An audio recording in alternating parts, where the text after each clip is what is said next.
Wave 105 FM, Glimpses Media, or any of our partners. As we strive to provide quality, respectful, and engaging content, we welcome you to participate in the conversation. Thank you for tuning in to Wave 105 FM, the sound of Guam. Enjoy the show. Here we go. Before we get started here on the Brightside, of course, we got to thank some amazing people for bringing you the Brightside. A big shout outs to our friends at GTA. We start with you. GTA is inviting all Dedito residents to Lencho Park across from Santa Barbara Church this Saturday, February 8th from 11 a.m. to 4 p.m. to talk fiber internet. There will be free food, drinks from Big Boy Burger Pit Stop, Badikiki Donuts, and a sip and dip and shake, and a petting zoo for the kids. You can also enter to win a free iPad or other cool prizes. Special thanks to Mayor Beneventi, Vice Mayor Leon Guerrero, and the Dedito Mayor's Office.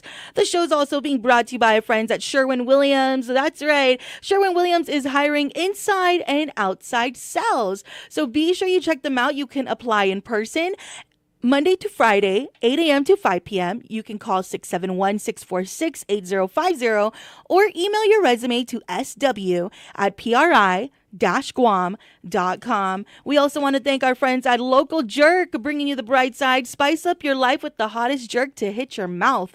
Follow Local Jerk 671 on Instagram and Facebook, or you can visit them online at localjurkguam.com. We also want to thank our friends over at Micropack for bringing you the show.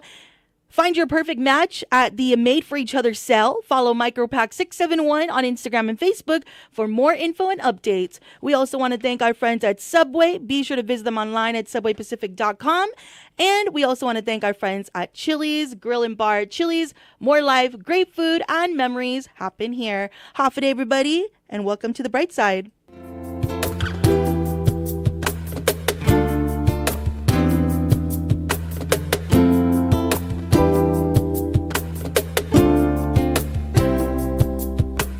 Driving round, windows down, warm breeze and a soulful sound. I got my mind made up about where I wanna be.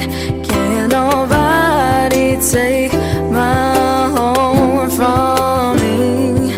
There is no place like welcome to it, another Bright Side right here on Wave 105. It's Wednesday, so Biba Medcalis 671-922-1051 is the number, or 1052 or online, thewave105.com, and on our YouTube channel, Wave 105.1 FM Guam.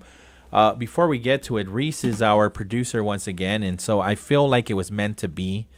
Because we never got into your Everything. We never got into the conspiracy theories. Oh my gosh. So do you still remember we were talking about Beyonce? We were talking about Beyonce, but that's not really a conspiracy that's out there. That's just something I mentioned. Okay. But yesterday I was poking fun at the fact that Beyonce had to win a Grammy this year or everyone was going to get in trouble.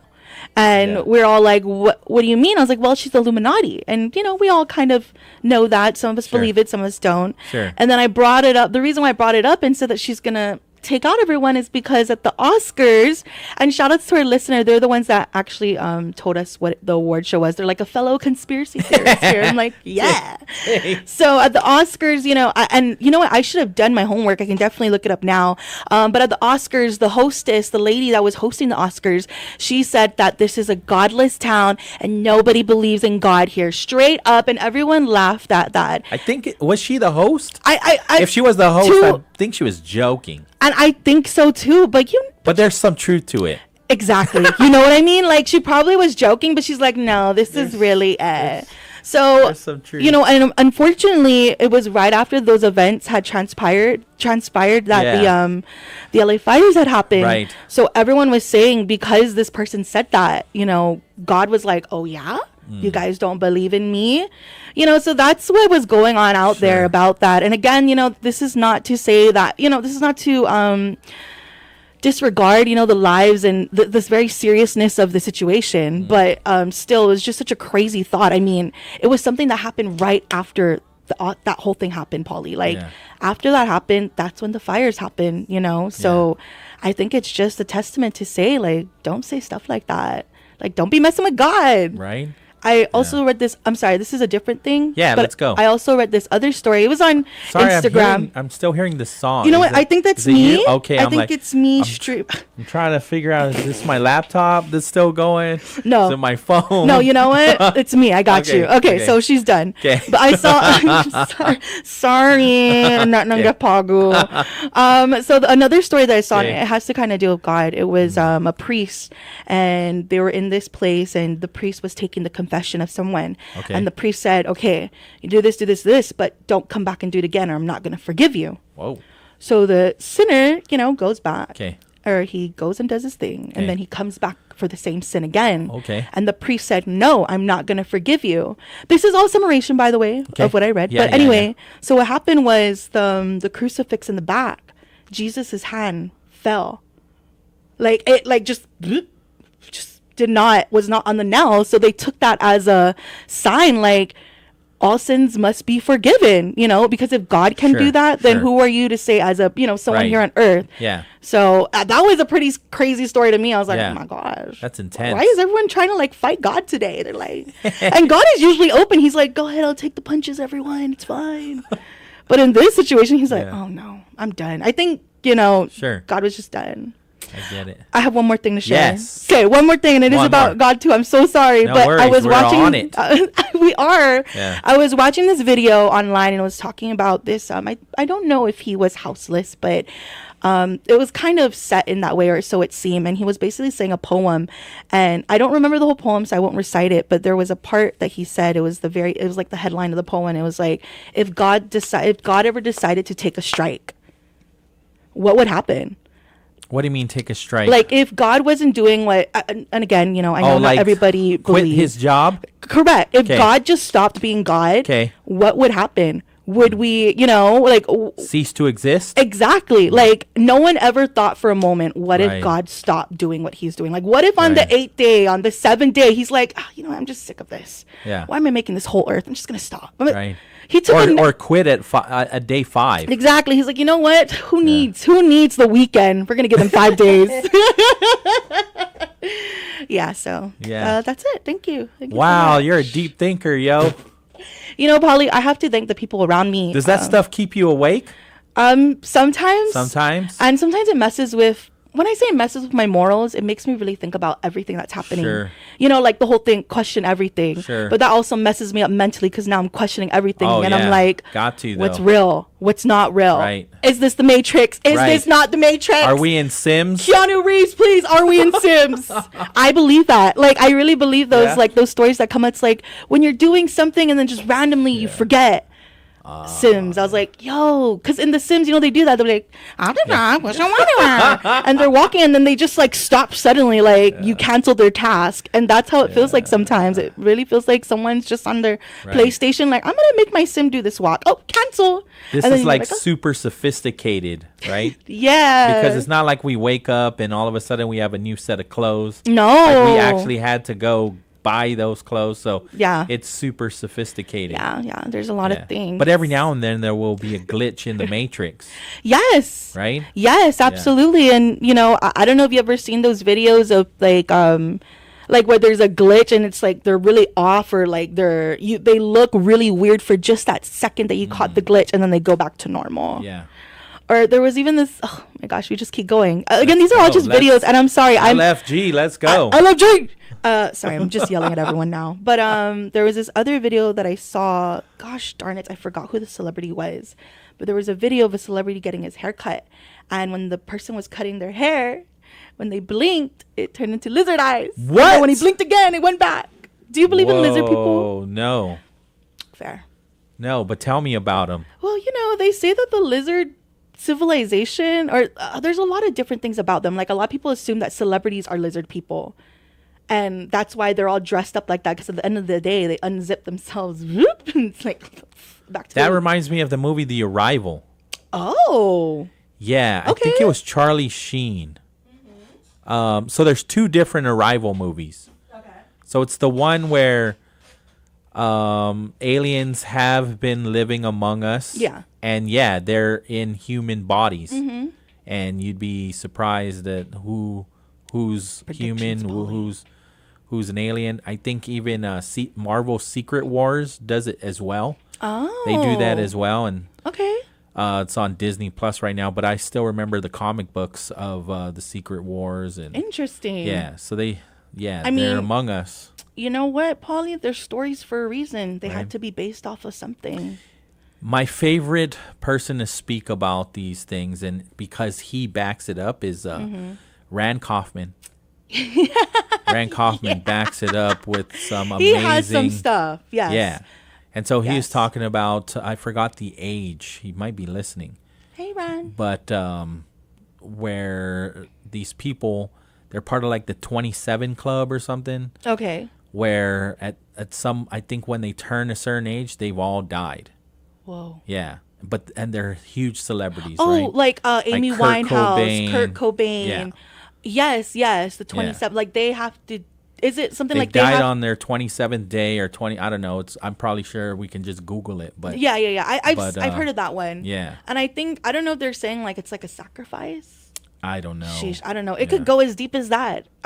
For me, my friend, unfortunately, he's no longer here with us on Earth, but I'm sure he's living his best conspiracy theorist life. But shout out to my boy Zandro. He was definitely one of my friends who I would go through. He actually really tried his best to convince me the Earth was flat. He's so far into everything. Like, man, Pauly, there's even things, not Terabithia, but Tartaria. Okay. That's like this. It's like there's a world within the Earth, like the core of the I've Earth. heard of this too. So there's I've heard that, of and it's like one. an ancient world, and then they have maps of this world, but they, covered it up, and so no one could ever question. Or even like they say, dinosaurs weren't really dinosaurs; they're dragons. Really? That's again just stuff that I Sure. see. But yeah, that was another thing that I saw, and I was even talking to Kyle about that because he's a fan of dinosaurs, him and the kids, and so we're talking about that, and we're saying how they were saying that dinosaurs were actually dragons, and dragons, I've had in full-on stories, discussions with people that dinosaurs didn't even exist. exactly, at all. they didn't exist Never at all. existed. It was to cover up the existence of dragons. Well, not even at that point. Yeah. It was basically to discredit creationism. And so I was told by somebody that was really into the faith, and I believe in God and I believe in Jesus, but this person took it to the point where archaeologists are just the foot soldiers of the devil. Yeah, and yeah. And said these bones that you found, you just put them there. Yeah, and these are crazy. not dinosaur bones. And I don't want to discredit oh, any wow. paleontologists out there, okay? So- But that's just what I heard. And even they said that, that the dragons were really smart intellectual creatures. They could speak. They were smart. And that's why they had to be extinct because wow. they ruled the earth at one point. We do have Ran on the line There, actually see? right now. There we go. I knew he Got was the king. listening. Half a day ran. Half a day, sir. Hey, the story. well, I'll tell you, good conversation. What God gives us is our will. We have a choice. Or is it going to be love or is it going to be fear? And in that, in the third dimension where we are, it's this duality. And duality, right off the bat, bliss and pain. You can think about Christ. The guy goes out. He does as much as he can to help as many people as possible with all of his friends, miracle after miracle. And then, of course, that's their bliss, so that has to be balanced with pain. For every action, there's an opposite and equal reaction. And, of course, that's the crucifixion. So you think about all of these things, like you think about Palisades, you think about Lahana, you think about all these places that just got wiped out. If you're living in Lahana, that's like the apex of the planet. That living there is so blissful that you're on Maui, you're in Lahana. So consequently, there's going to be a balance to it. And that balance, of course, was that fire. Now, Palisade, same thing. You think about the blissful lives that these people had and the wealth that they had and the notoriety. And then so all these things comes to a point of where there's going to be a balance. And the balance is, of course, pain. Yes, sir. So you can think about old age. as people get older and they enter into a world often of suffering, maybe it starts with arthritis, knee pains, all these kind of things. So you can take that all the way back, maybe even to the first kiss. The first time they were holding hands with somebody and that other person gave it a little bit of a squeeze, so they knew that that love was there. Right. It's just what our life is here in the third dimension. But what God has given us is the ability to, in the world of love, is to see it for what it is. Once you understand it, it doesn't affect you. You've as Einstein so clearly stated, you're free of fear and pain because now you understand it because you're in this higher consciousness. The 27 Club, just think how blissful Janis Joplin, Jimi Hendrix, Brian Wilson, just think how blissful their lives were and how intense that was. So, of course, there had to be a pain, and it had to come quick. Jimi Hendrix, all these guys all died at 27. And this is, again, that duality, that bliss that turns to pain so quickly. In all of our lives, we can sit down and we can lay out what is going on within painful experiences and then realize, okay, I'm going through a painful thing, and what am I going to look forward to? I'm going to look forward to bliss. Because it can be pain, then it can be bliss. It can be bliss, then it can be pain. And it just keeps on going throughout our whole lives. But it's beautiful. It's beautiful. It's what it is in the third dimension.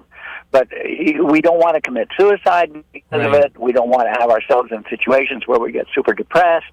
We want to rise above all of these things. And conspiracies are wonderful. Conspiracies are like you said, Pauly, so clearly, you're thinking. That's a thinking process. You start off with a contemplation of something, and then you kind of meditate on it, and then you commune, you become it, and that's that process that we have so eloquently communicated by you two. Reese, no more beast, okay? Get rid of that beast. I told you that how many times? You're not a beast, okay? I don't want to be the beast. No, not in the context that it's used in other things. Yeah. Yeah. Well, no, I hear so you. when Reese Reese's generation, like when you say you're the beast, it's almost like you're the best. You're really good at what what you do. Is that, dope. Yeah. Yeah. No, I hear you. And now, I Thank you, understand. It's just yeah.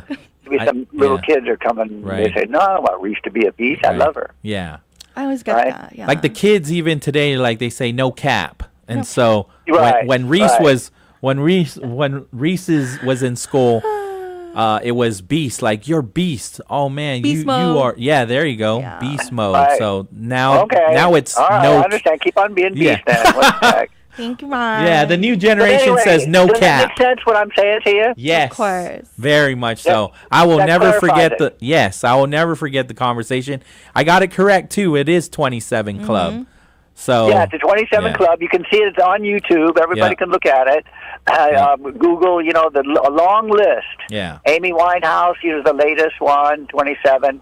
And you see her life. She was pretty much kind of like an alcoholic, very blissful life, in that aspect. But she, it ended early. And so in this aspect, it's not because anybody's going out and doing anything to these people. They're just doing it to themselves within this third dimensional realm. Right. It's a third dimension, the heaven and hell. It's all in you. It all depends on how you want to look at it. But if you look at everything with love, Yeah. and you rise above everything with love, Yeah. and love of, I tell you, man, you watch that love letter that Einstein writes Yes. to his illegitimate daughter on YouTube. Yes. Wow, Yeah. that'll clarify it for you. Yeah. And yeah, Your sure. Okay, your well, Valentine's thanks for the Day. time. Absolutely. Your Valentine's Day show is coming up soon, so Yeah, Looking it's a forward week to from that. Friday, Jenny and I are Right. going to be on it. We're going to do the Valentine. It's her birthday. nice. Can you believe that? Yeah.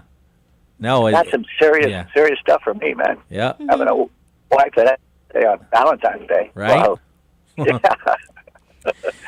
Okay, sir. Okay. All right, Love OG. you. Love Okay. you. Love Guides, you. guides, guides. Glider. There we go. Bye-bye. Just. Do you got any more, or you want to go to break? No, I don't really have Good, any right? more. Yeah, Yeah. You know what? I don't want to get too deep. Yeah, for sure. But, to our conspiracy friend on here, if you got some stuff. Yeah. Call Please. us 671-922-1051. I've been watching this new show on Hulu. It's called Paradise. Oh. It's very good.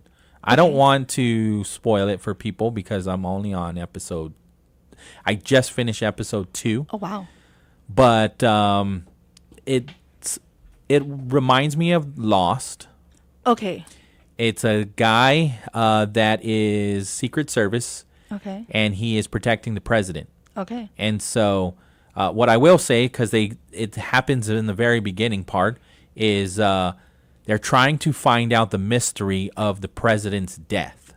And so anybody and everybody is a suspect now. Okay. But there's this part where the woman who's like the behind the scenes, you know how there's always like the big brains of a leader? Correct. Of like the president. There's somebody behind the scenes that is, making those not decisions, like guiding the president, counseling. Like for example, I'll give you an example. Okay. Our Congressman Jim Moylan. Yes. The person guiding him is Bobby Shringy. It's not a secret. I understand. Okay? No, yeah. So Come on, guys. So this guy, this lady actually, okay, she is guiding the president. Okay. In this movie, but she has she loses her son at a very young age, and it kind of gives her insight into how she wants to move forward and how she would like a world to be. Okay. And it's because of her son on his deathbed, because of some mysterious disease that the son now has and is going to die. From. As he's dying, he looks at his mom and he says, "Is there a heaven or a hell?" Oh. Is there heaven and hell? Because I don't want to go to hell. Oh. And so he knows he's dying. Yeah. And so the mom looks at him and says, the beauty about heaven is heaven can be whatever you want it to be. True. And so it gave the little boy peace as he's dying. And so the little boy goes, I hope heaven has a whole lot of horses. Yeah. And so it wasn't real horses, but it was, the outside of the store, how you put a quarter in and you get to ride the kitty horse. Yeah. He loved riding this horse, right? Aww. And so he says, I hope when I go to heaven, there'll be plenty of horses. So without giving too much away. Sure, Pauly, because I'm about to cry. What else is there? The horses. She has to assist with creating a new world. I see. And so guess what is in this new world? Horses. Yeah, for her son. Yeah. That's so It's- poetic. The movie's called the show's called Paradise. It's very good. Nice. Very good. And I'm only 2 episodes in. Wow. And I still haven't given away all the mysteries and the greatness of this show. Interesting. Yeah, it's good. I like that. It's like sci-fi type show, Yeah. but dramatic. I like that you mentioned it's very similar to Lost, because I'm also watching this show. It's actually a Japanese TV show. It's called Spec Birth, and basically it very much reminds me of X-Files, because there's these detectives and they're in this department called Misho, but it means like other or strange or something like that. It's basically like cases that the regular police department doesn't take, so they give it to them because it's not really within their realm. And basically you learn this, so it's not really giving away too much, but you basically learn that in Japan, I guess, people are now born with special abilities. So each person has a different thing. People can, like, for example, read minds, telekinesis, so on and so forth. And it really has that vibe of X-Files. Like, it's not super, it does have some funny moments in it, but it is kind of dramatic too at the same time. Like, I really love the show. It's been really good so far. So that's something I've been watching. I've also been watching some movies, like, randomly. Like, I just got into the Spider-Man with Tom Holland. Those were okay. Really? Yeah. You just started getting into I it? just started that one. I yeah. love You the love whole. the- I love Tom Holland as Spider-Man. I- He's my favorite Spider-Man. Okay, yeah. No, you think it's Garfield, don't you? Oh, heck no. Who do you think it is? You think it's the 100% original. What's his name again? Why did I forget his name just See, now? I forgot his name Oh too. my God. Tobey Maguire. Toby Maguire. You still love Toby That's Maguire? my man's, Okay. yeah. I watched all three of them. I'm not going to lie. This definitely wasn't my favorite Spider-Man series, but it was better than Andrew Garfield because Okay. I did not like that kind of Spider-Man either. Right. This one was good. Tom Holland did a great job. There's nothing Yeah. against his acting. He did a great job of Spider-Man. I like that he portrayed it very well Sure. as a kid that was graduating from high school, going into college. Obviously, the last part of the movie or the last part of it was my favorite because that's when my Peter Parker shows up. Yeah. And it's just a really nice moment. And I was really thinking about the movie, and you can kind of see the transitions of Peter, right? You have Tobey Maguire, Peter Parker, who is at least to my knowledge, in the universe, the oldest Peter Parker, yeah. right? And you can kind of tell even the way he Can we talk about this? Yes. Is this spoiling it? No, right? No, we're it's- way gone it's already. like Okay. years old already. No, okay, good. See, Go I'm for so it. behind. So, and especially in the movie, you see it, like, even when he steps into the portal, he doesn't have his Spider-Man suit on. Right. He's a regular guy. Yeah. And I think that Peter Parker represents a Spider-Man or a Peter Parker that is kind of grown. He's Sure. already went through the trials and errors of being Spider-Man and how to live his life. So I think he Sure. just kind of accepted that, and Yeah. he tries to go on his life how he wants to live. Yeah. Andrew Garfield is still going through the grief part Yes. of Spider-Man. He's in Yes. his, I want to say, his early 30s. He hasn't even kind of Figured out correct. how to deal with grief. Exactly. So he's going through that part Yes. of Peter Parker. And then obviously Tom Holland, Peter Parker. He's still optimistic. Correct. He still wants, it's He still that sees the good in all. he's the one that shows up to work with a smile on his face every day. And he's like, hey, everybody. Yeah. And everyone's like, oh. Yeah. He is that one. And then Yes. I want to bring Miles into Yeah. this. Miles is obviously still the very kid version, the version that we didn't get to really see in a lot of movies Sure. growing up too. I mean, I feel like now they're really focusing on the wide variety of different kinds of Spider-Man. Yeah. So obviously Miles is the young He's Spider-Man. the DEI Spider-Man. Yeah. He is. No, because even in the movie, in the last movie, No Way Home, what was it? The lizard man? Oh no, not the lizard man. The electrocute, the one that gets shocked by the heels. Okay. That guy, Yeah. he says to Andrew Garfield, Spider-Man, he's like, I thought you were black. And he goes, well, I'm sure there's a black Spider-Man out there. And in my head, I'm like, Miles, boy, he There. got you. Yeah. So yeah, man, Pauly, I've just been on this whole stream of shows. Good for you. If we can definitely hit a commercial if you like. Yeah. We can definitely do that and then come back. Yeah. Whatever. All right, 2:38 Okay. in the afternoon. We'll take the break. I'm interested in all those movies that Reese is watching. Perfect. I got a couple other things, but I don't mind spending the next 20 minutes on what Reese movies is watching. we Yeah, I mean we've got 4 hours, right? So we'll take the break. Welcome. Wave 105. All right, ladies and gentlemen, we're going to go ahead and take a look at your international news here on Wave 105.1 FM. CBS News Brief. Only tariffs on China are going ahead for now, and CBS's Kelly O'Grady says that has companies looking for products from other countries. Depends on the industry of how long that would take effect because of inventory, different sourcing. Maybe a company might be able to get something from Taiwan instead of China. The DOJ wants more information about FBI agents who worked on January 6th cases. CBS's Scott McFarland on the effect that could have on the Bureau. This sends a message to be mindful of potential political criticisms coming down the road to new cases you undertake. Has a real chilling effect on agents and employees. The new head of the Department of Homeland Security, Kristi Noem, met with Louisiana's governor and New Orleans police to talk about security for the Super Bowl. As we go forward and we plan big events like this, we are going to make sure that we have safe events and that we're partnering together with federal agencies, with state agencies, and with local agencies. CBS News Brief. I'm Christopher Cruz. Alrighty, big shout outs to our friends at GTA. Now, don't forget to visit our friends at GTA today.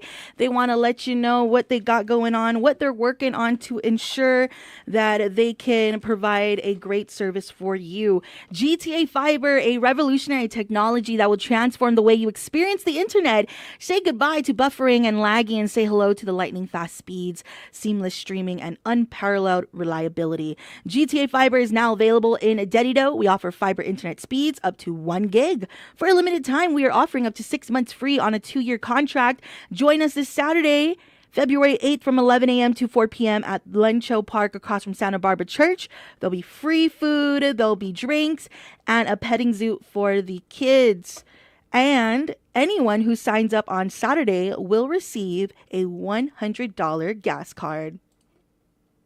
Eat fresh in just a few clicks. Order online at SubwayPacific.com for pickup at your convenience or delivery right to your doorstep. Online ordering at SubwayPacific.com is powered by Good To Go. We deliver. At Subway, you gotta refresh to be fresh. Political status impacts almost every aspect of our lives on Guam, but many are unaware of our right to self-determination and decolonization.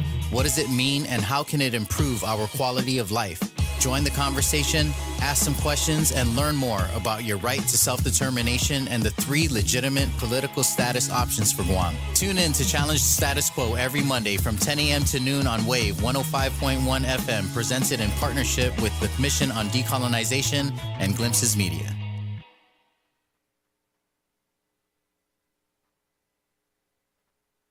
Young surprise! I'm back on Wave 105.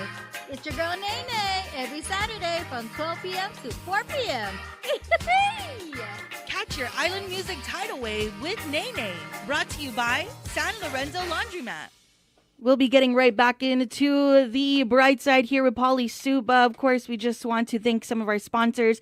Thank you so much to our friends at GTA. We start with you, Sherwin-Williams Paint, Micropack, Local Jerk, Subway, and Chili's. Let's go ahead and get the show started. The views and opinions expressed in this show are that of the show hosts, guests, and callers. They do not necessarily reflect the views and opinions of the staff and management of Wave 105 FM, Glimpses Media, or any of our partners. As we strive to provide quality, respectful, and engaging content, we welcome you to participate in the conversation. Thank you for tuning in to Wave 105 FM, the sound of Guam. Enjoy the show.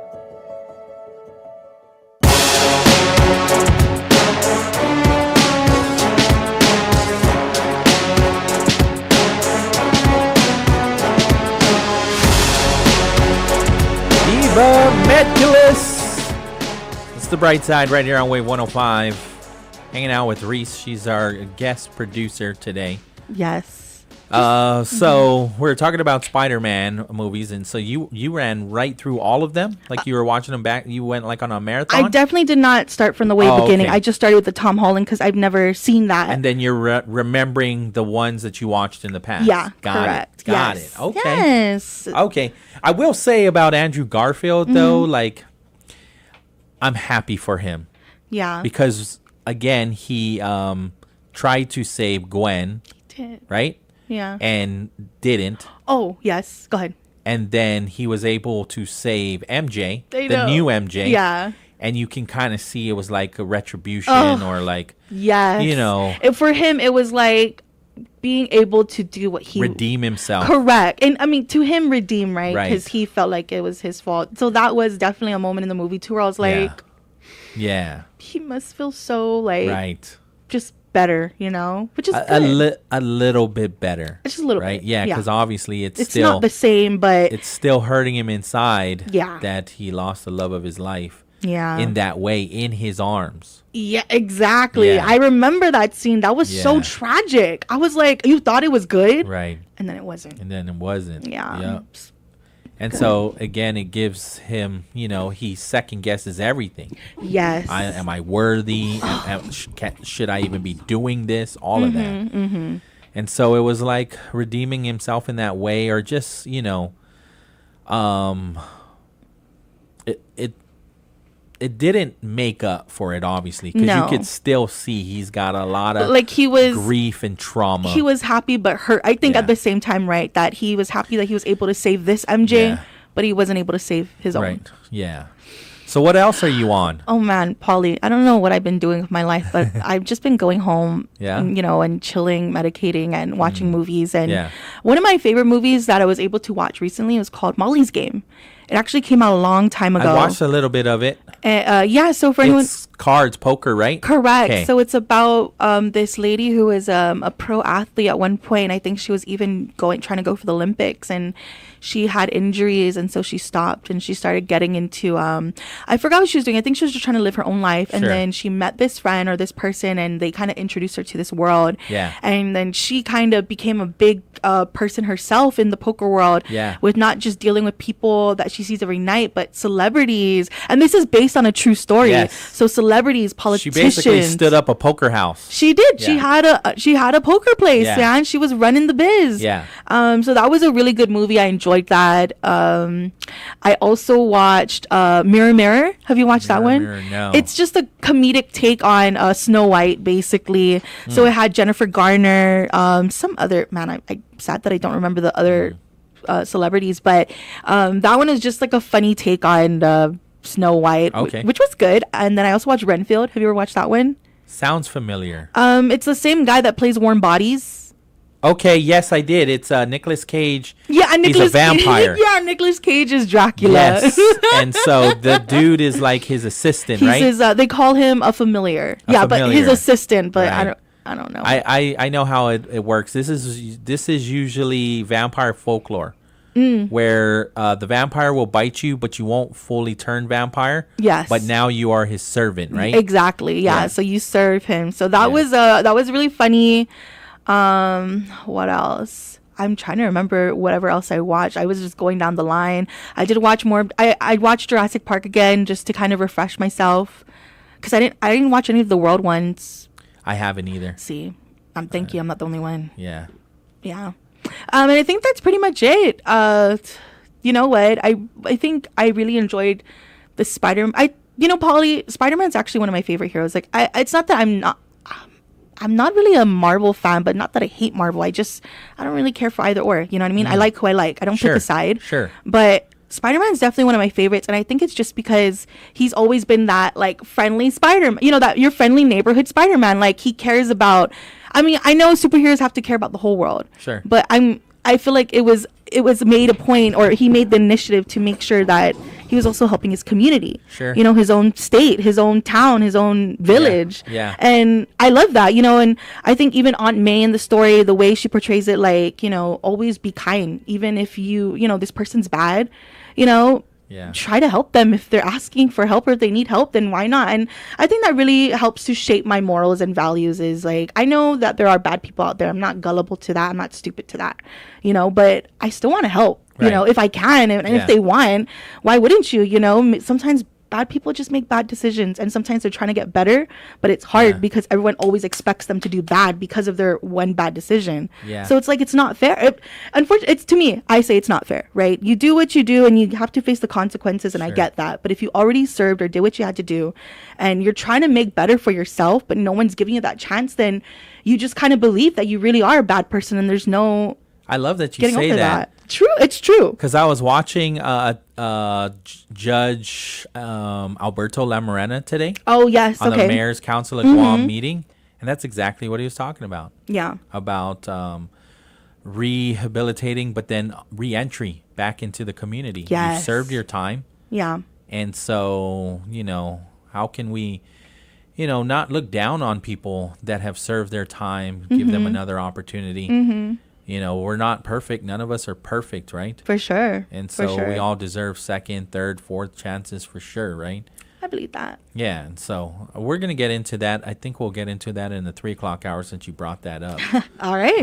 What Judge Lamorena was saying today. So the one thing that I really love about the Mayor's Council of Guam meeting is they invite people to their meeting. Everyone, right? Yeah. Everybody. Yes. Yes. And so organizations, judges, Good. right, students even, and they kind of share what they're doing in the community, and they want to let the mayors know what they are doing and how they could possibly partner. Right? And so it was Judge Lamorena, then it was Department of Agriculture was there. They had representatives that were trying to, you know, take care of the feral pig situation. So there was that. Good. There was Mr. Dave Sablon, who we're going to get into as well, about incinerators. and the possibility of putting an incinerator or building an incinerator. That conversation has been on and then off again, on again, off again, and now sounds like it's back on again. Yeah. So there's that conversation. Dr. Austin Shelton was there too. And he was sharing about just how mayors can get more involved with some of the programs that Guam Green Growth Initiative is doing, yeah? Yes. So you know about because that. they usually go out to the different villages and they have their, I don't want to say monthly because I think it might even be more than that or less, but they do have visits and cleanups within and they have to collaborate or work with the mayor's office. So definitely. And it's really good to see. And I agree with you, Pauly. I like that they do invite everybody because, I mean, we definitely see our governor and think, she's the one who's going to take care of everything. But our mayors, man, they're right there in our village. Yeah. They're the first ones I feel like that we should and they're can go to. obviously more accessible. Yeah, they are more accessible. No, truly. And that's a fact. They are more accessible. They are, and they're right there. And although they may not be the governor or they may not be a senator, they still have those ties to those people to bring up these issues, right? Yeah. So I think it's very important that I'm happy that they invited everyone because I feel like everyone should go in and try to know their mayor and what their mayor's about and what their mayor's doing. Yes. So make an effort to go and see your neighbor and your mayor because they're probably your neighbor. Right. And it's not a dig on the governor. Oh, the no. Is definitely for not. me, right? Definitely I'm not. just trying to say, like, the governor's got a whole agenda. Absolutely. A whole schedule. Sometimes she's not even on island because she's doing the people's work. No, absolutely. And, and just even trying to get up there, you're going to still have to go through security. You're still going to have to go through chambers, right? Right. But when with the mayor, you go to your village, you walk right in like, hey, is the mayor here? Yeah, no, exactly. And I just want to say, if you ever do catch the governor out and you do strike up a conversation with her, she's always open to that. Oh, heck yeah. I never seen her be like, no, thank you. No comments, no questions, nothing. She doesn't say that. Like, she's like, and she'll talk to you. And then, she's she'll just a chill gov. Someone needs to make her into that. Because they have the chill guy and they also have the chill girl now. I don't know if you've seen that one. Yes, I have seen chill girl. We need a chill gov for gov. all my friends out there that make memes. Make this nice one for our gov, okay? She's a chill gov. So that was really great to see. And I heard about that meeting. It seemed to have gone well, and I'm excited for these new mayors, and I'm happy for the ones who got to, were able to leave office because I know they were there for a long time. Oh yeah. And in that way, like, I'm glad that they got to retire and really live out the rest of their life. I mean, I know they'll still be involved with the community. Yeah. But I'm happy for them that they get to really just enjoy. Yeah, retire, right? Enjoy retirement. So I'm excited. I'm excited for the new mayors, and I really look forward to hopefully working all together for sure. Yeah. So a lot of times it's the village residents, right, that are saying, hey, you got to run again. We need you.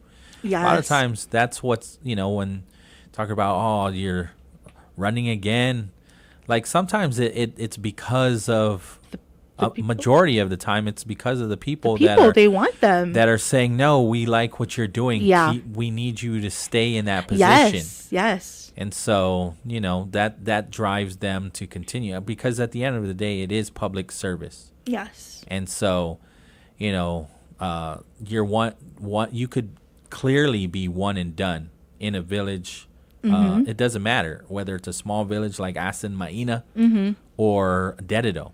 Right. If the people are just like, we want you, we like you, or are opposite, right? That's it. You're done in 2 years, in 4 years. You had the one term, and the people were not filling you. Yeah. And they'll move on real quick from you. And so, when you have a community that supports you, then they're gonna ask you. They're gonna motivate you to keep running and run again and run again, and and even when you have people that are running against you, it doesn't even mean that you did a bad thing, right? Because that's democracy. You're not gonna please everybody. Yes. Yeah. Absolutely. Yeah. Because if you are, then that must mean you're bribing everybody. Where's my bribe? No, I'm just kidding. Sorry. Well, I will say Mayor Jesse Alec, even Mayor Jesse Alec, I remember I was joking with him. One person voted, didn't vote for him. One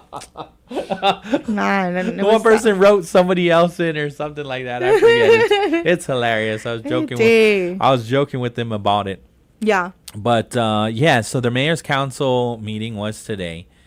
For the most part, the majority part of the meeting was with the organizations, with the people that are talking about the things that they're doing in the community, trying to gain support from the mayors, hopefully even like a resolution that they can get from the mayors so they can give to the legislature or give to the governor.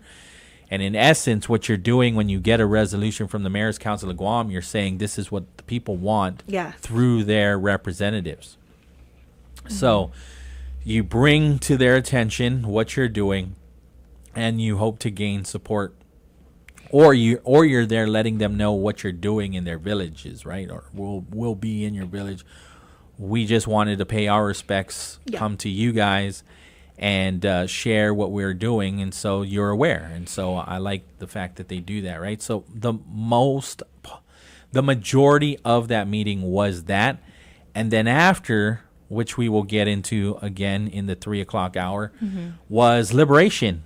So there's already talking about. Okay. So it seems like things are moving pretty fluid. They didn't want to share the theme just yet, but it does sound like the governor has the theme in mind. Good. Because the governor is the one that the governor's office decides the theme and the logo. So that may come out in March, but they're already having those conversations. There's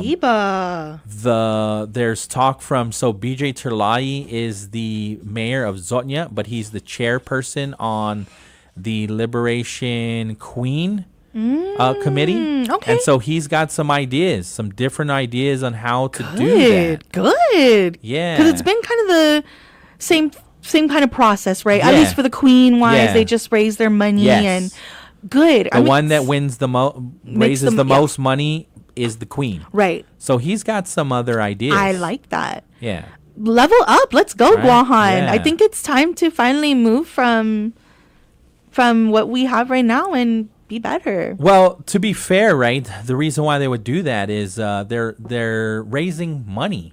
It's true. For their municipality. Yes. Right? And so this is a really good concept to do that. Absolutely. And so it's hard, right, when you're during the times to ask people for money. That's true. Right? You're competing against so many organizations. I mean, the medical fundraisers are back. Yes. Right? There are schools that are fundraising to go off island. So it's hard, right? So Indeed. How they've done it is we'll sell these tickets and you have an opportunity to win $500, $1,000, $10,000. So it's a raffle. And so that's what they're selling. They're selling these raffles, right? And so I'm not against that at all. I think they need to keep doing that because it is difficult to raise funds for not easy, a municipality, right? And so this is they count on this. That helps their villages.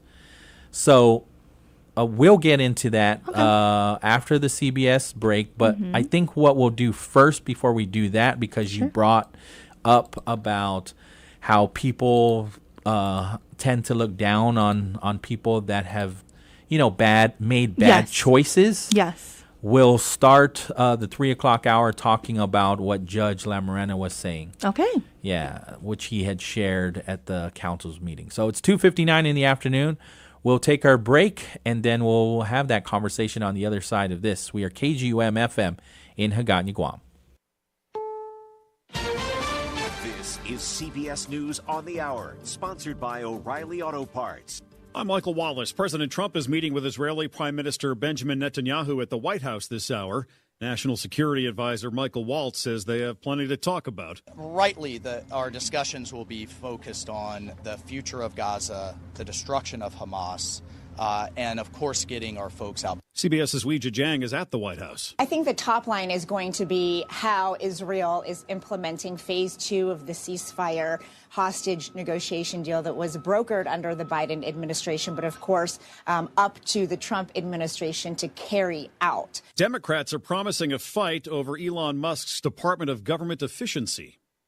Senate Minority Leader Chuck Schumer says Democrats are set to push legislation called Stop the Steal to prevent what he calls unlawful meddling in the Treasury system. Whatever Doge is doing, it's not democracy. But Senate Majority Leader John Thune says Doge and Congress will work with the Trump administration to find ways to spend less, to spend more effectively. Some federal unions are suing over Doge's access to sensitive records. Allison Keyes, CBS News, Washington. RFK Jr.'s nomination for health secretary is on its way to the full Senate after today's Finance Committee vote. Mr. Chairman, the final tally was 14 ayes, 13 nays. Another committee advanced the nomination of Tulsi Gabbard for Director of National Intelligence.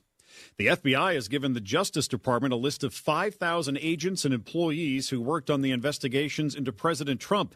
CBS's Scott McFarland tells us some agents have filed a lawsuit. That they're being questioned and scrutinized for their roles in the January 6th investigation is sending a message that they have to be careful what investigation they take next, that they may have to be careful not to take a case that may displease President Trump. Some federal agencies are in limbo after last week's funding freeze. CBS's Matt Piper reports some Head Start programs are still struggling.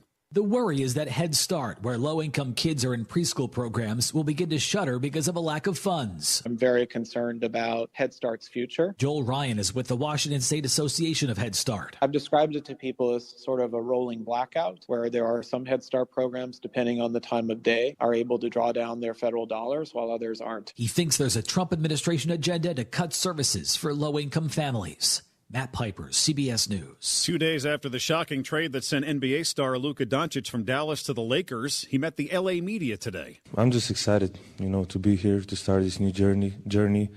And obviously, at some point I knew this was going to happen, but I would say I always take the high road. Some Dallas fans protested the trade with a mock funeral.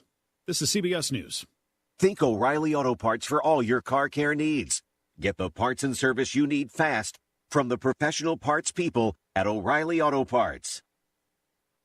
When it comes to making plans, you are the best. What about those round trips, which are perfect on your way there and perfect on your way back? Or those meetings with friends, surprise parties, camps, birthdays. The same way you plan for the important moments, start planning to protect you and your loved ones from a natural disaster. Sign up for local weather and emergency alerts. Prepare an emergency kit and make a family communications plan. Get started at ready.gov/plan. Brought to you by FEMA and the Ad Council. Are you having trouble hearing? Hearing loss can devastate the quality of your life. Now, there's an affordable fix for you or your loved one. Rated in the best hearing aids of 2024 by USA Today, Audion Hearing has the highest quality hearing aids at the lowest prices, just $189. I actually like them better than my old $5,000 hearing aids. I could not believe how my hearing and life changed. Join over 500,000 happy customers by going to audionhearing.com. That's AUDIEN hearing.com.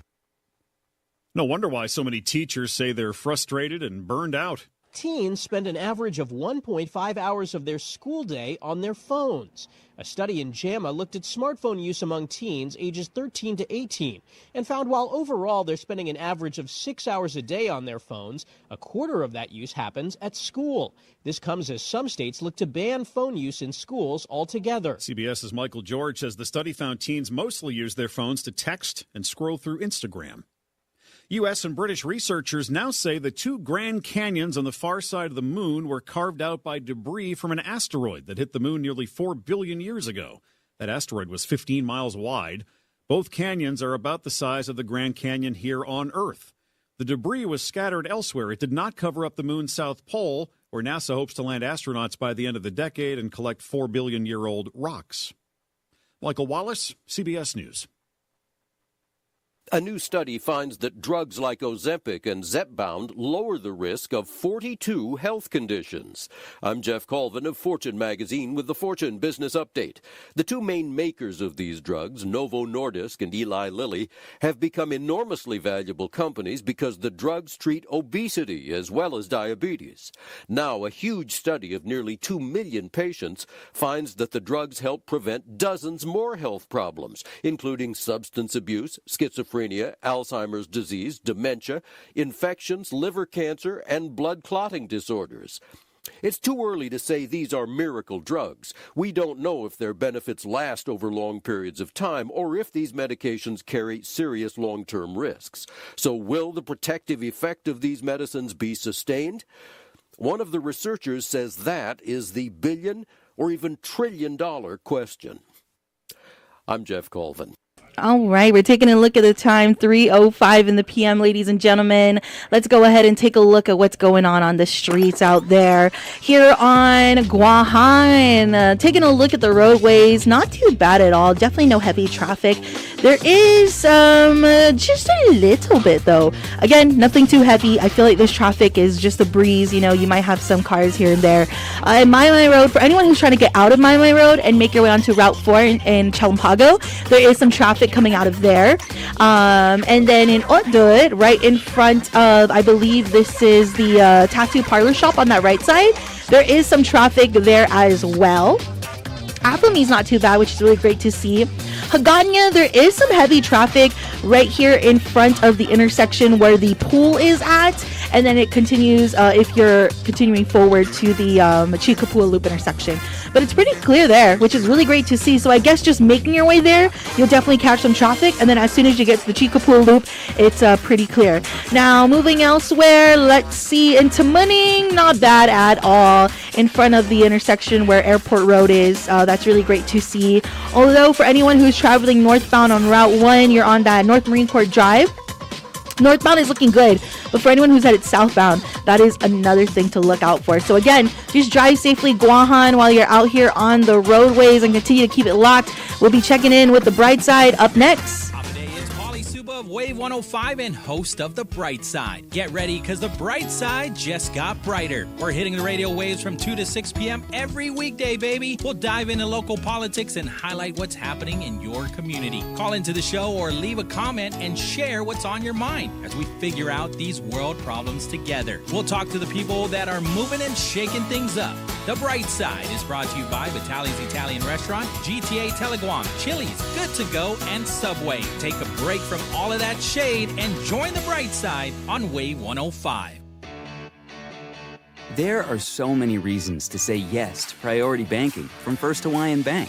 There's the ATM rebates, the exclusive access, the discounts, the fee waivers. Honestly, I'd keep going, but I think I'm running out of time. To hear more, talk to a banker or go to fhb.com/priority. It feels good to go priority. Terms and conditions apply. First Hawaiian Bank. It all starts with yes. One pill can kill. Fake pills often contain fentanyl. It only takes 2 milligrams of fentanyl, equivalent to a few grains of salt, to be lethal. Fake pills are often sold on social media platforms, making them available to anyone with a smartphone. Talk early and often to youth about the dangers of misusing prescription drugs and the lethal dangers of counterfeit drugs laced with fentanyl. Stay informed, stay safe. One pill can kill. This public service announcement is brought to you by the radio stations of Glimpses Media Group, Wave 105 FM, and Power 98. The views and opinions expressed in this show are that of the show hosts, guests, and callers. They do not necessarily reflect the views and opinions of the staff and management of Wave 105 FM, Glimpses Media, or any of our partners. As we strive to provide quality, respectful, and engaging content, we welcome you to participate in the conversation. Thank you for tuning in to Wave 105 FM, the sound of Guam. Enjoy the show. Here we go. We're going to take a look here at the bright side. But first, we want to thank some amazing people for bringing you the show. Thank you so much to our friends at Subway. Don't forget to visit them online at subwaypacific.com. You can make your order, pick it up at your convenience, or get it delivered to you. Powered by Good to Go, we deliver. We also would like to thank our friends at Micropack. Find your perfect match at the Made for Each Other sale. Follow Micropack671 on Instagram and Facebook for more info and updates. We also want to thank our friends over at Chili's Grill and Bar. At Chili's, more life, great food, and memories happen here. Thank you to our friends at Local Jerk. From our family farms to your family table, savor the freshness. Follow Local Jerk 671 on Facebook and on Instagram.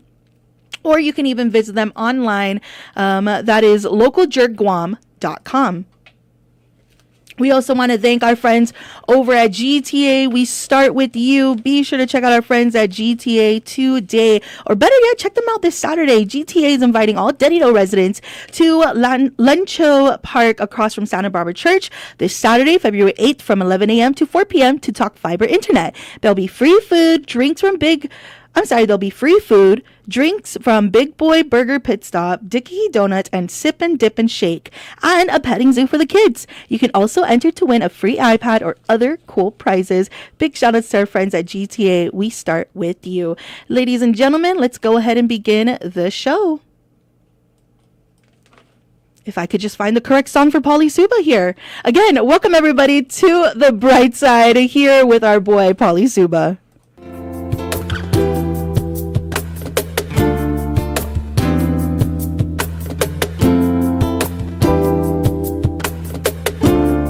All right, welcome back. Eba Medcalis 671-922-1051 or 1052. I missed when you were talking about something's going down in GTA.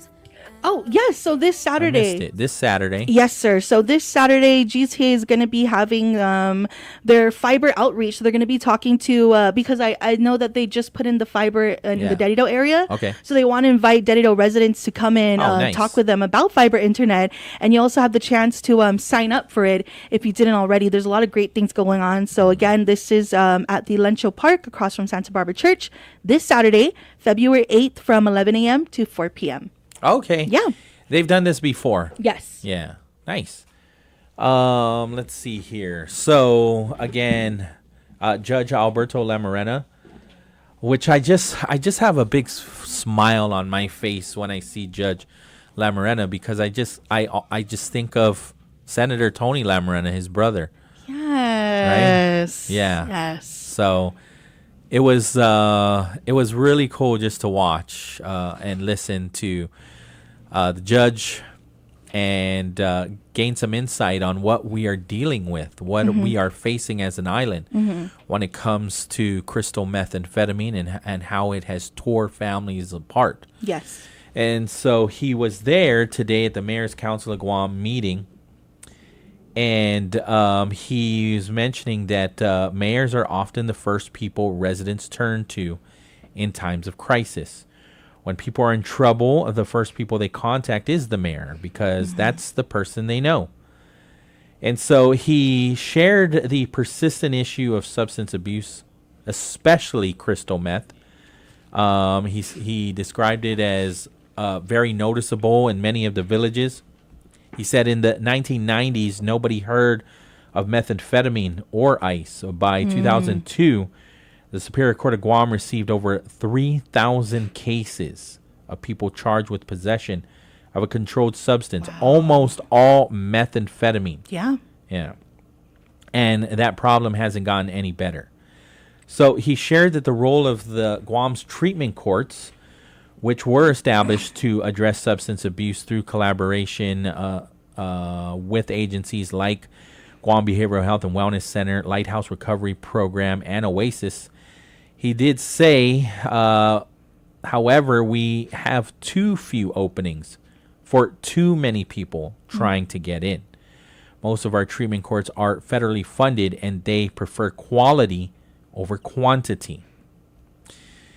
This limitation has forced the court to turn away individuals in need. And so he said, the judge said, I feel bad about it because we just don't have the space. He said that other agencies do face similar challenges. He also shared the dilemma faced by families seeking help for loved ones who are struggling with addiction. And he said the only way to get into the treatment court is to be prosecuted by the Attorney General's office. And I hate to say to them, maybe you should consider that. But many of them love their family members and don't want to turn them in just to get the treatment. Mm-hmm. He shared that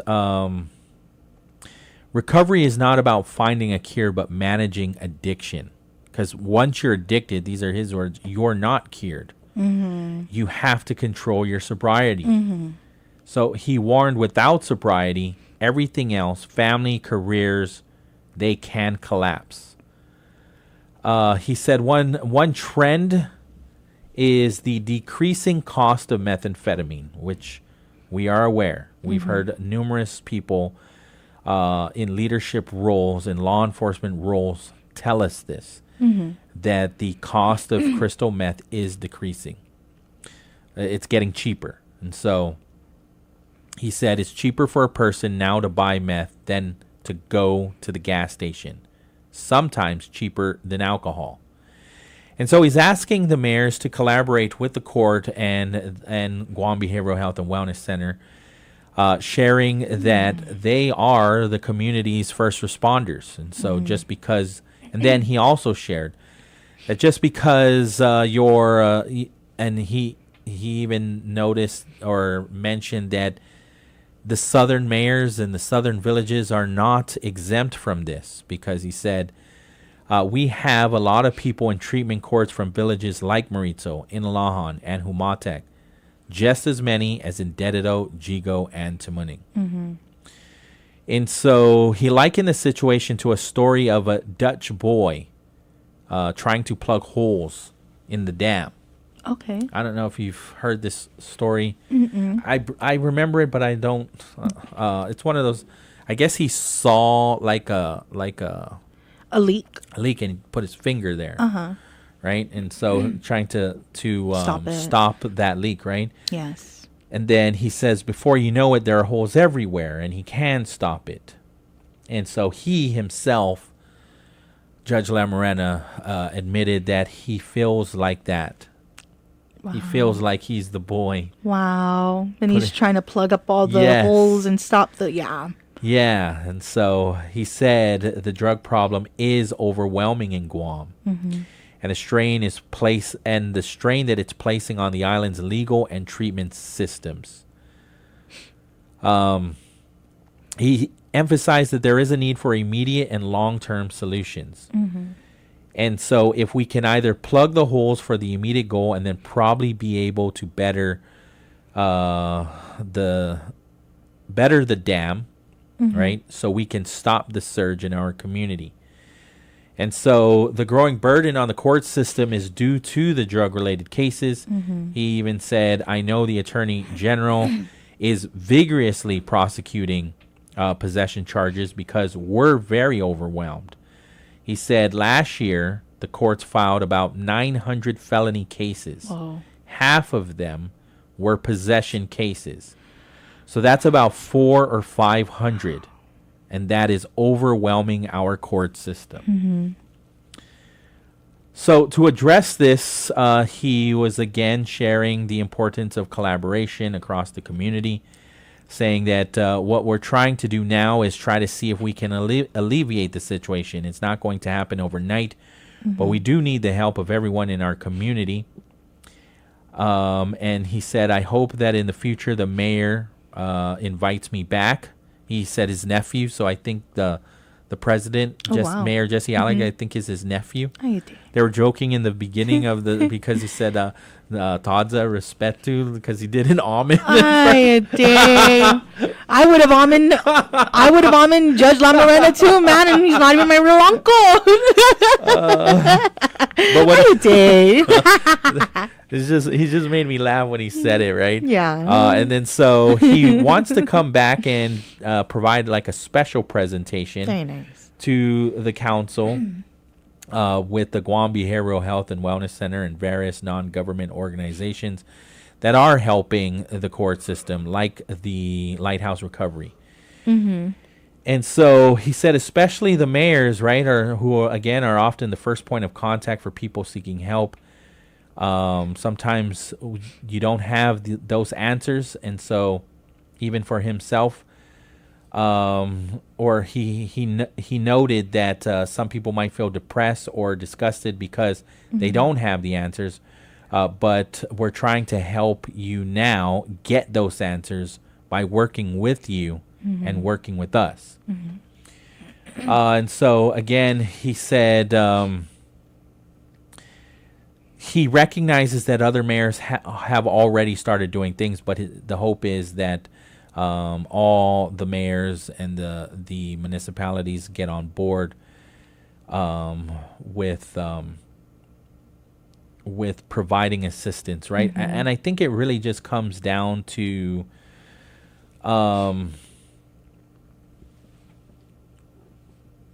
like empathy. Okay. Right? Because I think what ends up happening a lot of times too is now it just becomes a nuisance, and now I'm just like, you throw your hands up in the air and you're like, I'm just tired of all of these criminals and all of these people just stealing from our neighborhood, and now I just want them out. So if they continue to have the dialogue between these NGOs, these non-government organizations that are assisting, helping rehabilitate, and then also have the inmates come out of the system rehabilitated and ready for re-entry, then they can have a more fluid dialogue. Yeah. It says here, or he says, with a more community-wide approach to addressing Guam's drug and alcohol abuse, he does acknowledge the efforts of individual mayors, but again, we need to make it a community effort.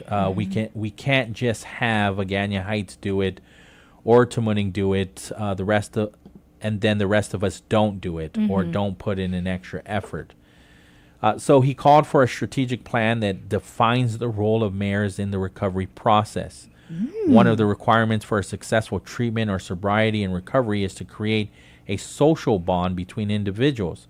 Many of these people that are addicted, their only friends are people that are addicted. Yes. So what we're trying to create is a situation that can meet people at a different set of people that can make an improvement in their lives. So he also described these 4 pillars of successful recovery. So the first pillar is sobriety.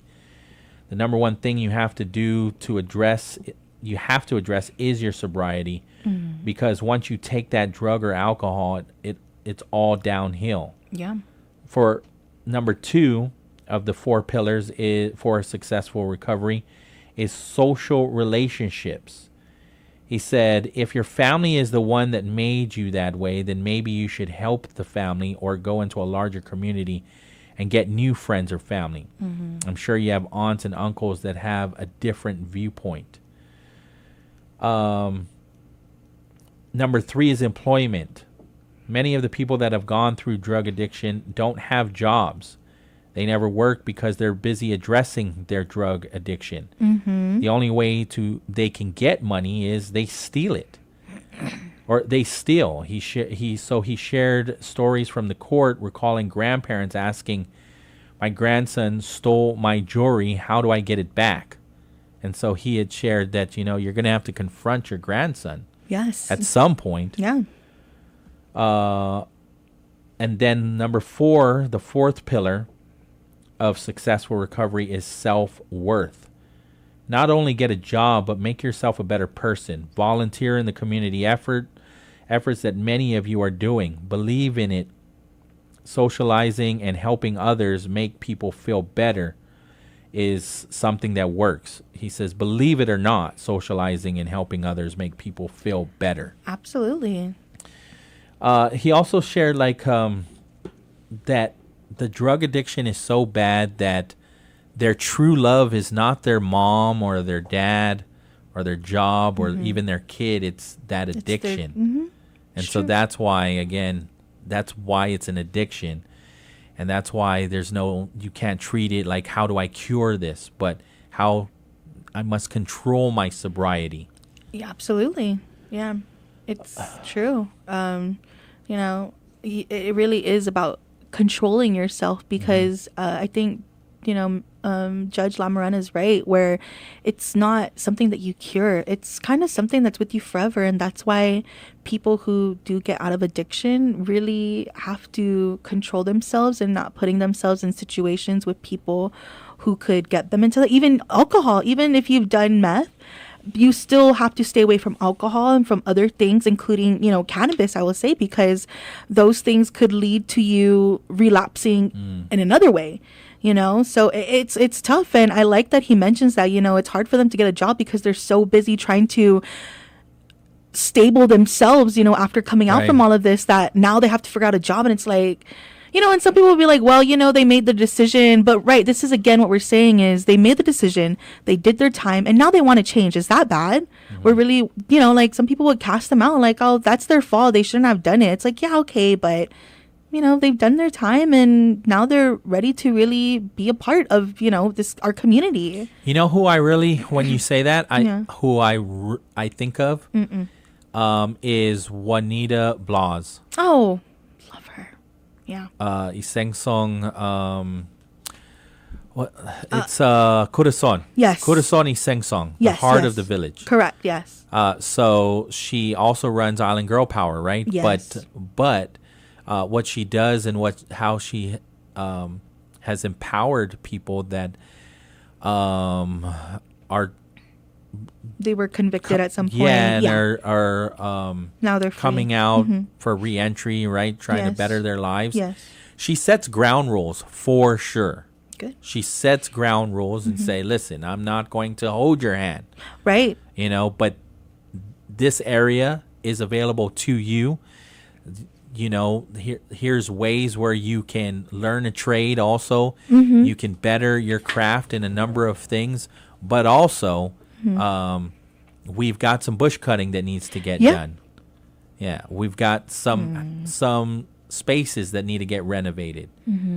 And so she's very mindful in what is needed to assist people that are just trying to better themselves. But you are right as far as when it comes down to sometimes when you come out and you are trying and then you get rejected, it's very easy to fall right back into it. Absolutely. And when these people come out, when they're going through re-entry, who was the last people they were talking to? People that, that they were doing drugs with probably.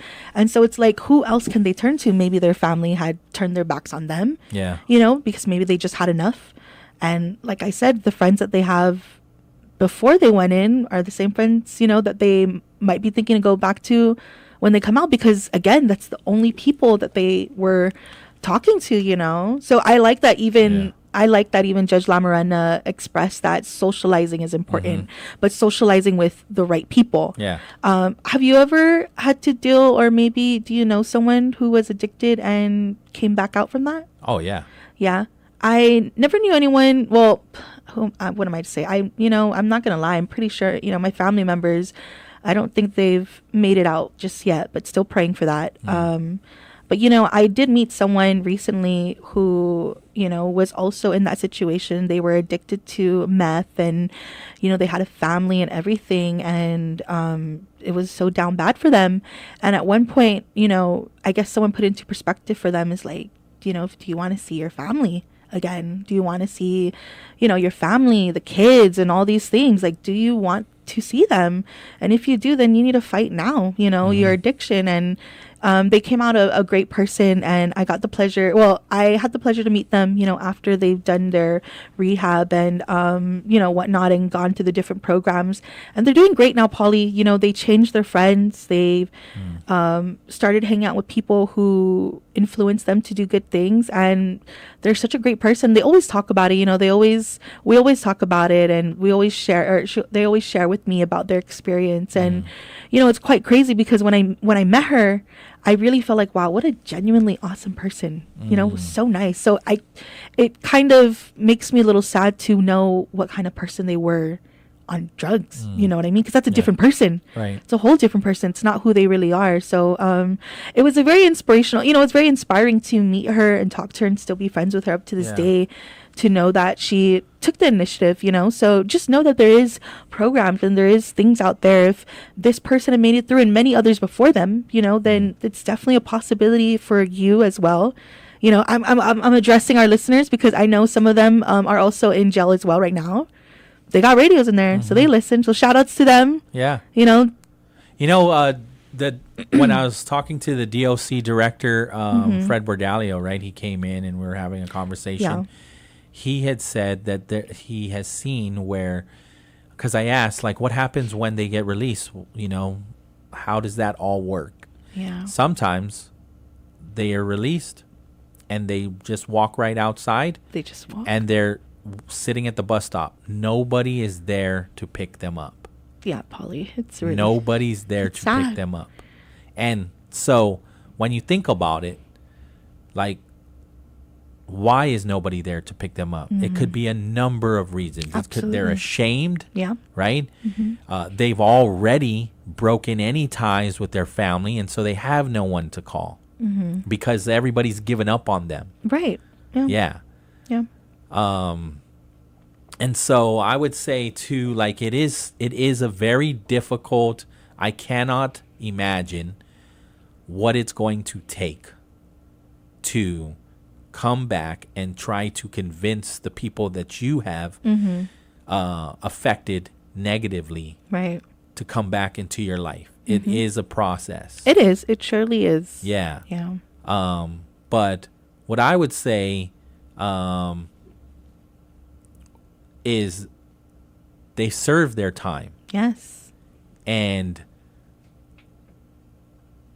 they're going to go through it, and so they're going to need some opportunity. And if you have the heart to provide them a job, if you have a heart to provide them some assistance, then that's you're going to be somebody in that person's life that is somebody that they're going to remember. Yes. Probably on one hand, maybe even on just two fingers. And so when they think about who's there for me at my darkest time, when I hit rock bottom, I can count on two fingers, and one of them's going to be you. Yeah. And so that says a lot about you as a person, wanting to help. Let me see what else he said, because we're getting closer to the bottom of the break.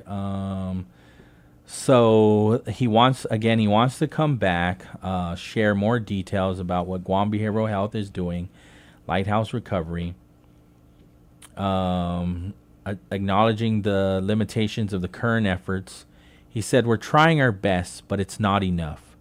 So we need your help as first responders in the community to help us. And then just the numbers again are just so very alarming. So I'll give you the numbers again. In the 1990s, nobody heard about meth or ice, but by 2002, the Superior Court of Guam has received over 3,000 cases of people charged with possession of a controlled substance, almost all crystal meth. And then the other numbers basically are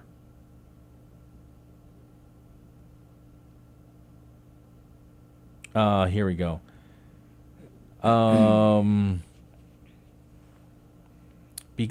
The AG prosecuting possession charges has overwhelmed the court system. Last year, 2024, we filed about 900 felony cases. Half of them were possession cases. So that's about 400 or 500.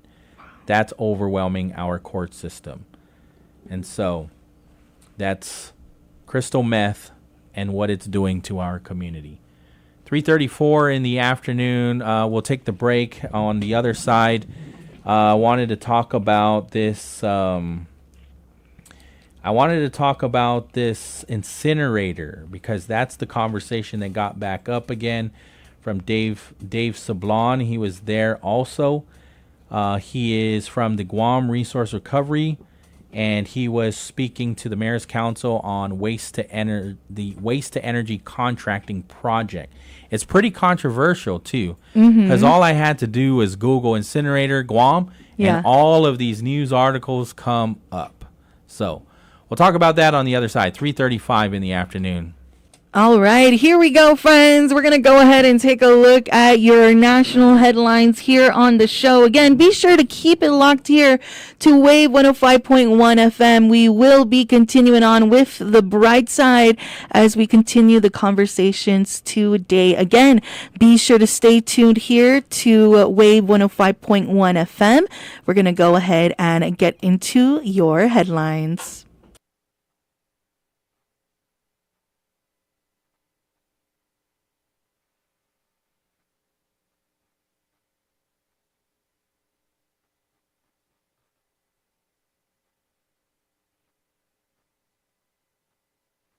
CBS News Brief. Only tariffs on China are going ahead for now, and CBS's Kelly O'Grady says that has companies looking for products from other countries. Depends on the industry of how long that would take effect because of inventory, different sourcing. Maybe a company might be able to get something from Taiwan instead of China. The DOJ wants more information about FBI agents who worked on January 6th cases. CBS's Scott McFarland on the effect that could have on the Bureau. This sends a message to be mindful of potential political criticisms coming down the road to new cases you undertake. Has a real chilling effect on agents and employees. The new head of the Department of Homeland Security, Kristi Noem, met with Louisiana's governor and New Orleans police to talk about security for the Super Bowl. As we go forward and we plan big events like this, we are going to make sure that we have safe events and that we're partnering together with federal agencies, with state agencies, and with local agencies. CBS News Brief. I'm Christopher Cruz. Political status impacts almost every aspect of our lives on Guam, but many are unaware of our right to self-determination and decolonization. What does it mean and how can it improve our quality of life? Join the conversation, ask some questions, and learn more about your right to self-determination and the 3 legitimate political status options for Guam. Tune in to Challenge the Status Quo every Monday from 10 a.m. to noon on Wave 105.1 FM, presented in partnership with the Commission on Decolonization and Glimpses Media. Buenos Half a Day. EduQuentus is now every Thursday from 10 a.m. to 11 a.m. Tune in at 105.1 Wave FM to listen to EduQuentus. EduQuentus is a special initiative by Guam Department of Education dedicated to shining the light on the incredible achievements of our students, teachers, and staff. Once again, join us on Thursday from 10 a.m. to 11 a.m. on Wave 105.1, the sound of Guam.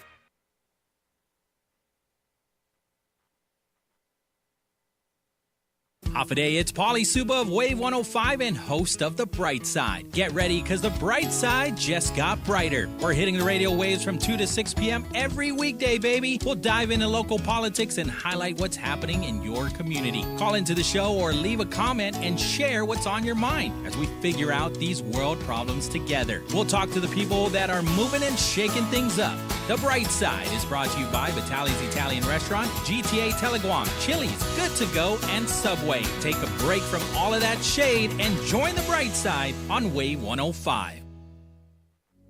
One pill can kill. Fake pills often contain fentanyl. It only takes 2 milligrams of fentanyl equivalent to a few grains of salt to be lethal. Fake pills are often sold on social media platforms, making them available to anyone with a smartphone. Talk early and often to youth about the dangers of misusing prescription drugs and the lethal dangers of counterfeit drugs laced with fentanyl. Stay informed, stay safe. One pill can kill. This public service announcement is brought to you by the radio stations of Glimpses Media Group, Wave 105 FM and Power 98.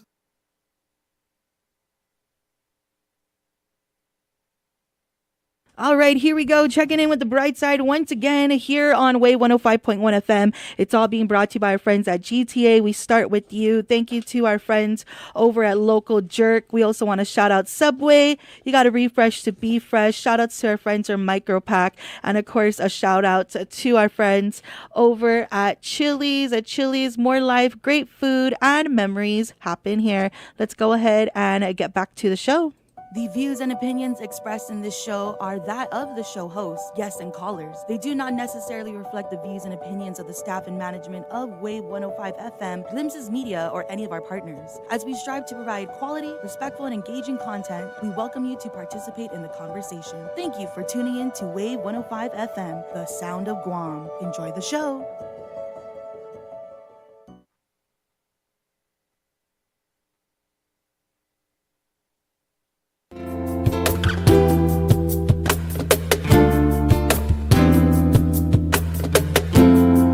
Welcome back. The Bright Side right here on Wave 105. I think, is it Bella? She's asking. Oh, yes, on the YouTube. I saw that. Yeah, so let me see here.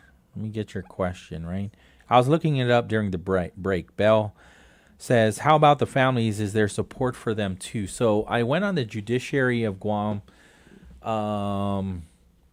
the Judiciary of Guam's website, and they there is client services and family counseling divisions providing a variety of direct therapeutic, psychological, evaluative, consultative, educational, and referral services to the court.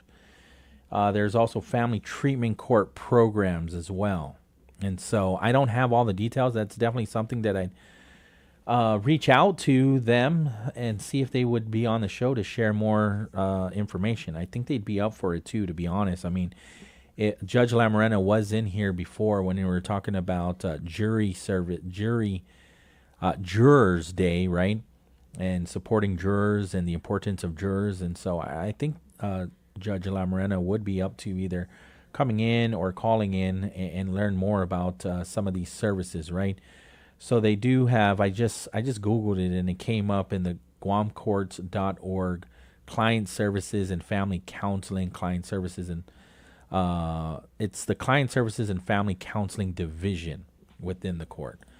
But okay, so the other conversation too that was brought up at the mayor's council meeting was on this incinerator, right?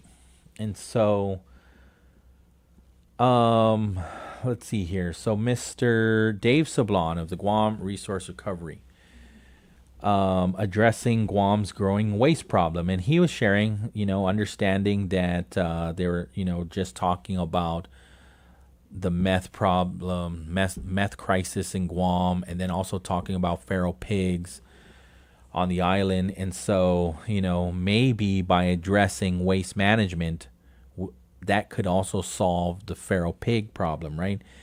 And so obviously we've got a problem with trash on this island. So he even calls out the order dump that is still operational. Approximately 600 tons of solid waste were deposited daily as measured by scale. Now, going down to the landfill, we're only getting about 300 tons of solid waste. So where's the other 300 tons going? And so he is making the assumption that it's probably going into our jungles through illegal dumping. And he said that's where pigs probably are all gathering because people are throwing trash into, he says, the boondocks. And so on some addressing environmental fears, because it got brought up a number of times, right? Concerns about emissions from burning waste. He shared that we have an environmental protection agency, obviously, right, that watches that. And there are technologies these days that can actually take care of the smoke before it goes into the atmosphere. Explaining the modern waste to energy plants. And he mentioned that there's the way it works, their system will clean it so that when it comes out of the smokestacks, it's basically just steam. When he even went and visited a couple facilities in Japan and in Hawaii, one of them, when he was looking in the smokestack, it was just a little white smoke coming out, but it's not even smoke, it's just steam. And so he shared the details on the waste to energy process, right? And so a dump truck will come in, they'll deposit the waste into a pit. There's an overhead crane that will pick it up, throw it down a chute, and then it goes into the incinerator. The incinerator will boil the water. The water creates steam. The steam turns the turbine. The turbine turns the generator, and you have electricity. There is a difference from oil-based generators, obviously, right? And less BTU with trash, which means we need more volume of trash to create the same amount of electricity. But generally, that's the technology. And so when you're thinking about that, right, and the capacity concerns and Guam's growing population, is it growing though? You can argue that it's decreasing, but again, the military is growing.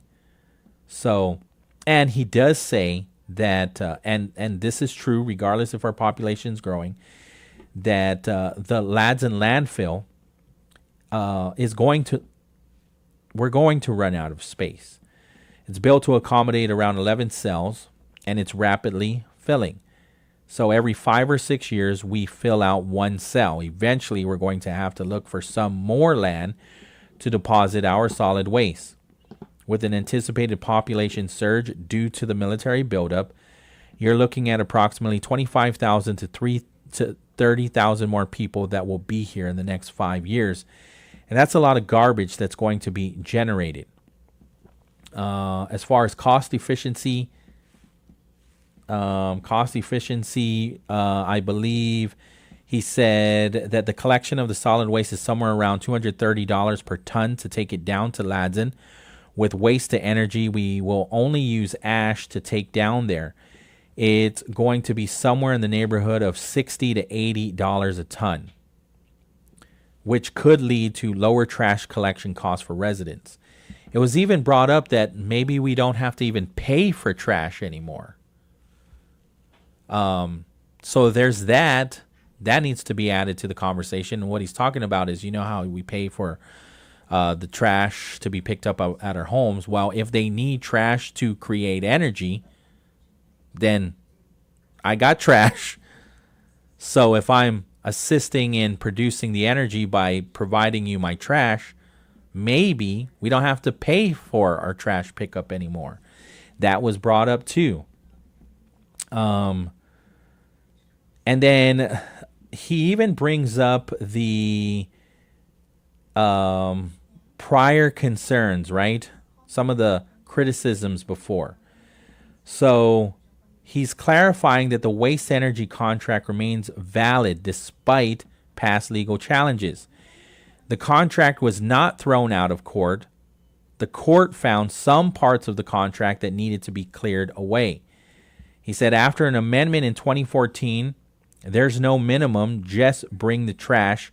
We'll take care of it. There's no penalty. And so he shared that the contract predates the 2000 law banning incineration. And so under the constitutional clause, any contract signed before a law is passed is still active. And that's when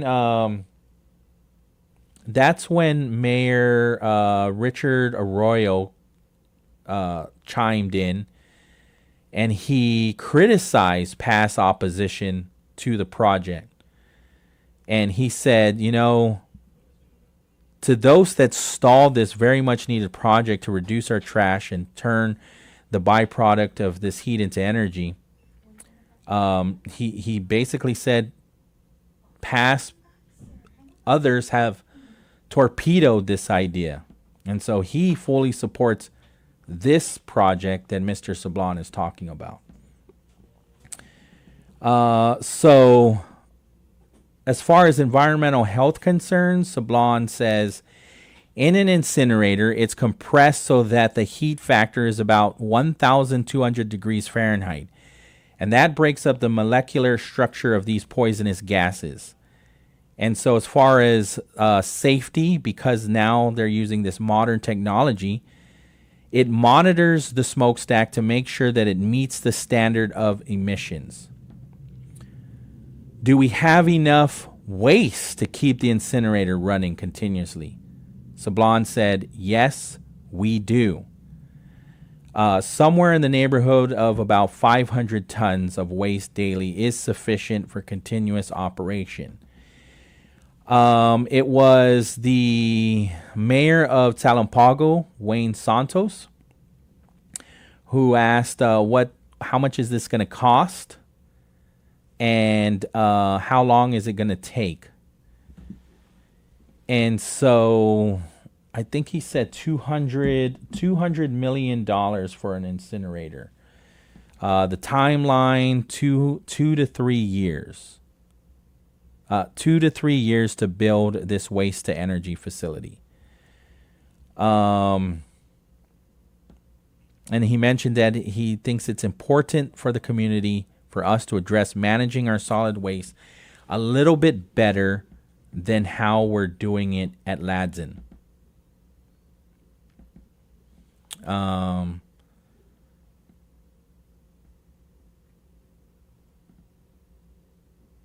So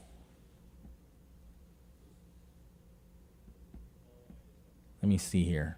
That's pretty much it on the incinerator from what Sablon was saying. But the article that comes up when you they asked where would it be?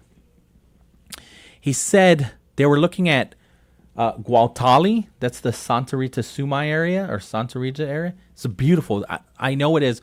I don't know how close it is to the Gualtali Falls, but that is a hiking spot.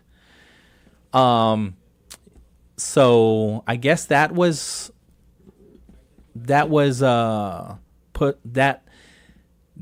area was determined not to be useful, or he claimed that the CLTC chose or decided not to move forward with providing that land, right? So he had mentioned that the Dededo mayor, Melissa Savares, said, I'd like to have it in Dededo because I'd want the residents of Dededo to have, that would provide jobs for them.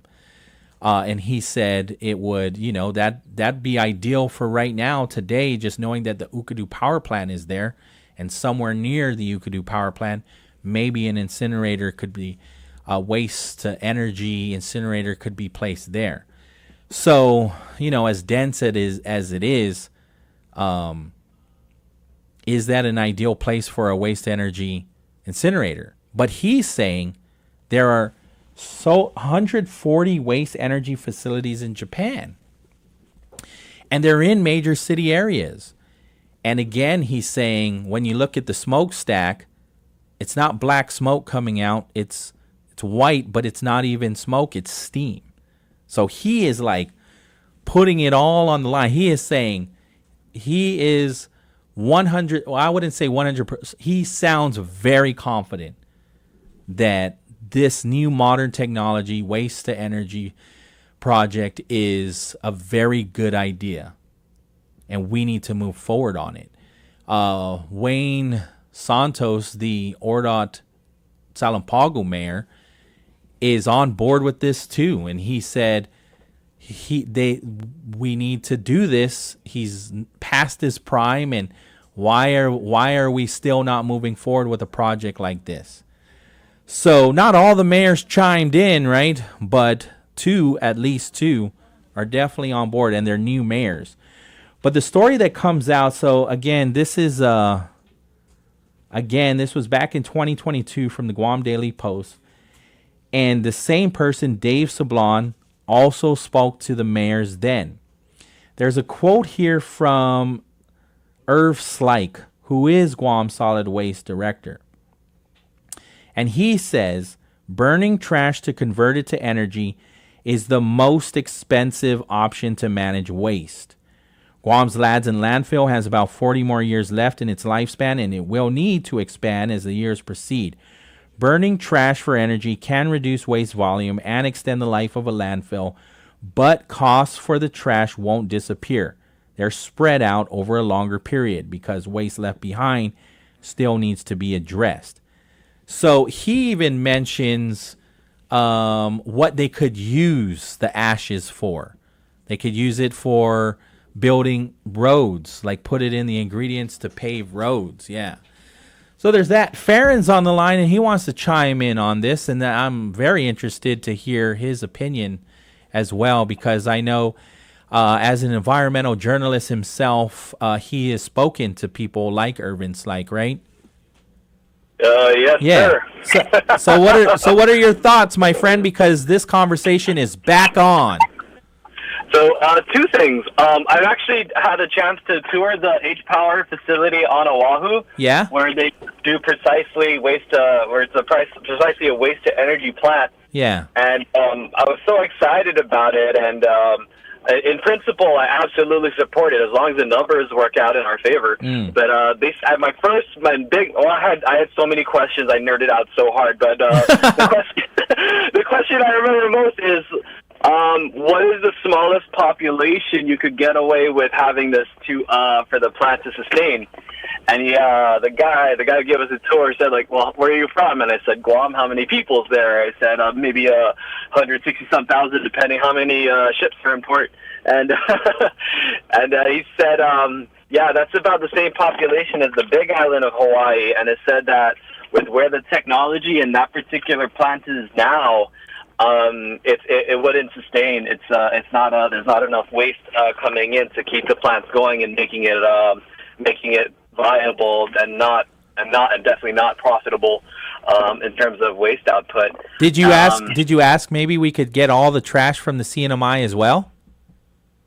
I think I might have had that idea just live in the moment from when I was second thing is I had GM of Guam Solid Waste Management, Irvin Slike, on my podcast a couple of years ago. Yeah. And we went into that, and he's like, well, if you're talking about transporting waste, then you're just producing a lot more fossil fuels, and if that's a concern of yours, then, that goes out the window. Yeah. Okay. Maybe it's worth it to us, maybe not, I don't know, but and I'm not to argue with anybody here. Maybe the technology's changed in the last 5, 6, 7 years. It's been that long since I've seen just to add into the perspective. Yeah. But, all I did was Google waste to energy, and a lot of fact sheets come up saying this is not actual. There are plenty of health effects. It's the most expensive. There have been many bankruptcies and bailouts. It doesn't work in Europe. Worse than landfills, even for the climate. So a lot of things come up against it, more than for it. Yeah. And so that said, I did speak with the GM of Guam Solid Waste Management on my podcast, and that was his major takeaway too. It's like it's not worth the money, and or at least not yet. I still really love the idea in principle, and if we can don't hold the future hostage by today's standards. Sure. I'm all for it. If we can reduce our the waste that's going to be on Guam. Probably forever. If we can reduce that volume by 90%, 95%, that's something I would like to see. And I don't know how much we want to pay in terms of the suffering of the people having to pay more, because they are costly, as you pointed out. They are costly plants to run and so on.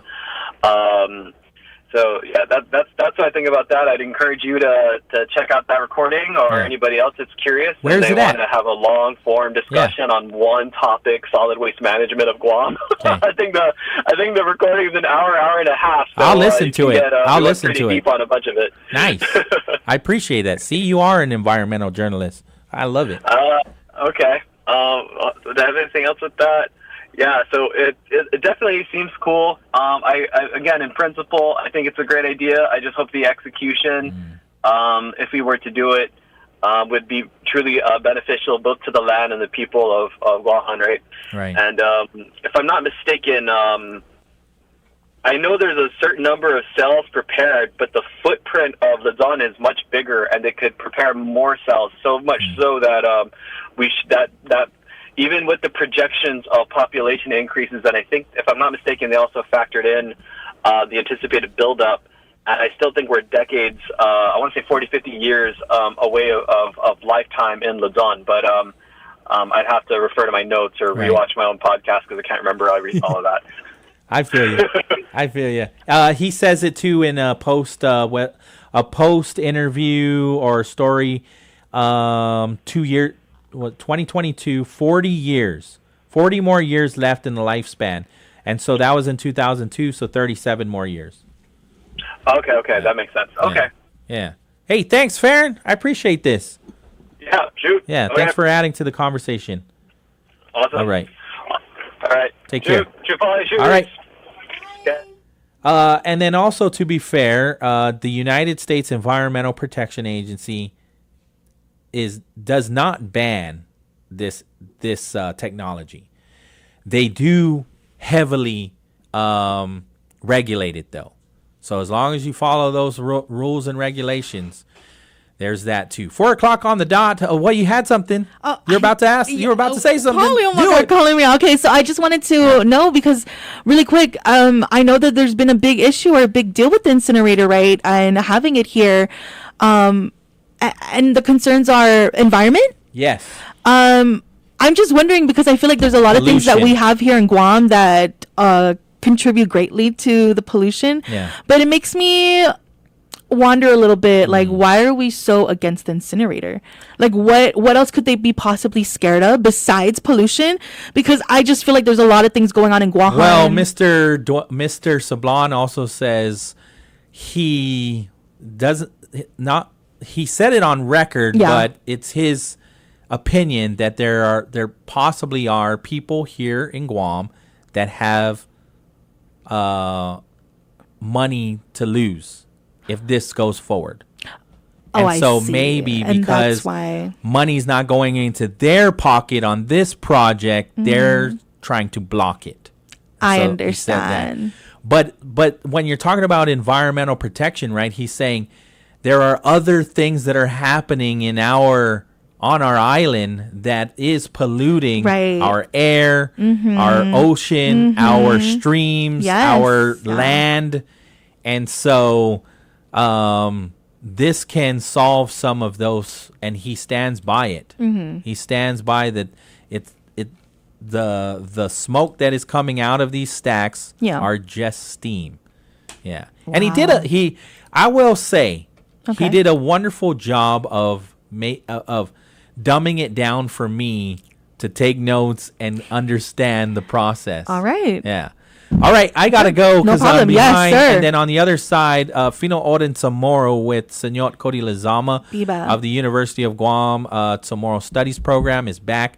And so the entire 4:00 hour is going to be said in Samoro. So Samoro coming up right here on Wave 105.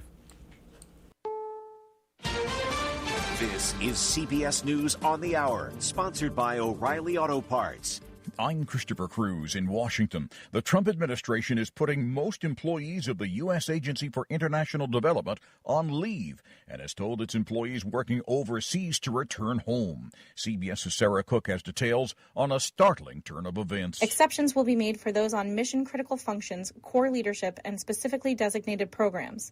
For USAID personnel posted overseas, there is a plan with the State Department in the works for the agency to arrange and pay for return travel to the U.S. with within 30 days. And the UN is warning that President Trump's freeze on humanitarian aid will hit Afghan women especially hard. CBS's Imtiaz Tayeb is in Kabul. The situation for women is not just difficult, it's despondent. Since the Taliban swept back into power, girls over the age of 12 have been barred from public educations. Women have been excluded from most jobs, and every day it seems like a new restriction is placed on their lives. Still, the women we've been speaking to have said that they are hopeful for the future because they have to be. And the Wall Street Journal is reporting the CIA has told all of its employees that if they quit, they can get about 8 months of pay and benefits. Trump says a much contested piece of land in the Middle East should be American territory. The U.S. will take over the Gaza Strip, and we will do a job with it, too. We'll own it. Trump spoke during a joint press conference at the White House with Israeli Prime Minister Benjamin Netanyahu. Former State Department Middle East negotiator Aaron David Miller is stunned. In 27 years of working for Republican and Democratic administrations on this issue, I've never, ever heard a press conference by an American president that appeared to be so unfocused, so goofy, and so untethered from reality. The remains of all 67 victims of the mid-air collision near Reagan National Airport last week have now been recovered. CBS's Chris Van Cleve says the NTSB continues to try to learn why an Army helicopter and a passenger jet collided. They will continue to pore over the wreckage as it comes to shore and is brought into a secured hangar. They're also building a timeline of all of the actions, about 72 hours in the life of everyone involved in this accident, the pilots of both aircraft. They're working to understand the maintenance history of those aircraft, the training background of the pilots. At least 10 people were killed, including the suspected gunman at a school for young adults in Sweden. This is local journalist Anna Levin. She spoke with the BBC. It's a very friendly little town. Now it's a town in total shock. It's the deadliest school attack in Sweden's history. This is CBS News. Think O'Reilly Auto Parts for all your car care needs. Get the parts and service you need fast from the professional parts people at O'Reilly Auto Parts. You ever try fixing your car and realize you're missing that one part? Yeah, been there. That's why eBay's my go-to. They've got millions of parts guaranteed to fit. I'm talking brake pads for when yours have seen one too many miles of stop and go. Oil filters, because you don't mess around with your engine care. Even got this cold air intake on my watch list. I might just go for it. To keep the ride cool and your DIY streak hot. Find all the parts you need at prices you'll love. Guaranteed to fit every time. eBay. Things people love. Eligible items only. Exclusions apply. Millions of Americans take medicine like Ozempic and Zepbound. Many of them are overpaying by thousands of dollars a year. These GLP-1 medications for diabetes, weight loss, and more may not always be covered by your insurance, but GoodRx can help. GoodRx helps you save every month on prescriptions at over 70,000 pharmacies nationwide. Best of all, it's free to use. Check GoodRx to save on GLP-1s. Just go to GoodRx.com/GLP. That's GoodRx.com/GLP. GoodRx is not insurance, but can be used instead of insurance, including Medicare and other federal and state-funded programs. A new study reveals when our brains are at their best. The famous saying, top of the morning, may be more right than we thought. New research in the British Medical Journal reveals that people tend to have better mental health and well-being scores in the morning than at night. The study of 50,000 people found our mental health starts off the day strong, with lower levels of loneliness, depression, and anxiety. It's tough to say why mornings are better. Scientists believe it's connected to our circadian rhythms and the release of cortisol that regulates our stress. Reporter Brad Gibson says the study also found we're happier on Mondays and Fridays than on Sundays. The Oregon Zoo in Portland has welcomed a new baby elephant. A 30-year-old Asian elephant gave birth last weekend after 20 months of pregnancy.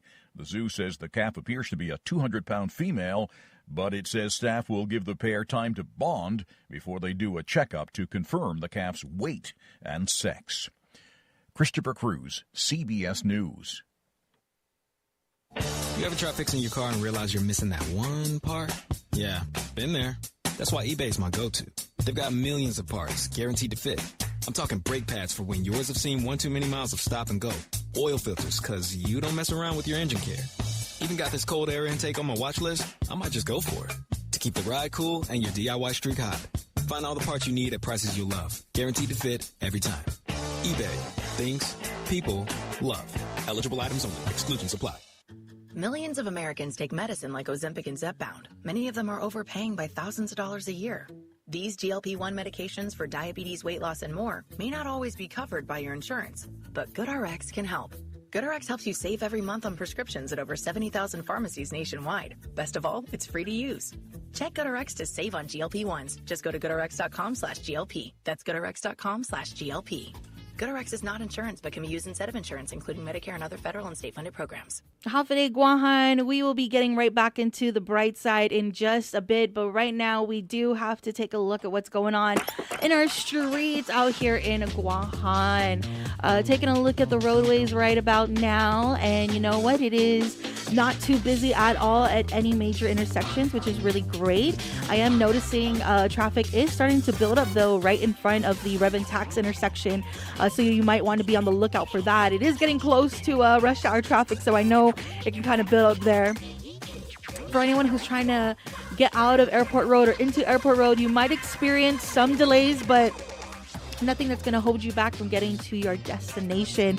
There is traffic coming out from the from Route 3, Ukadu.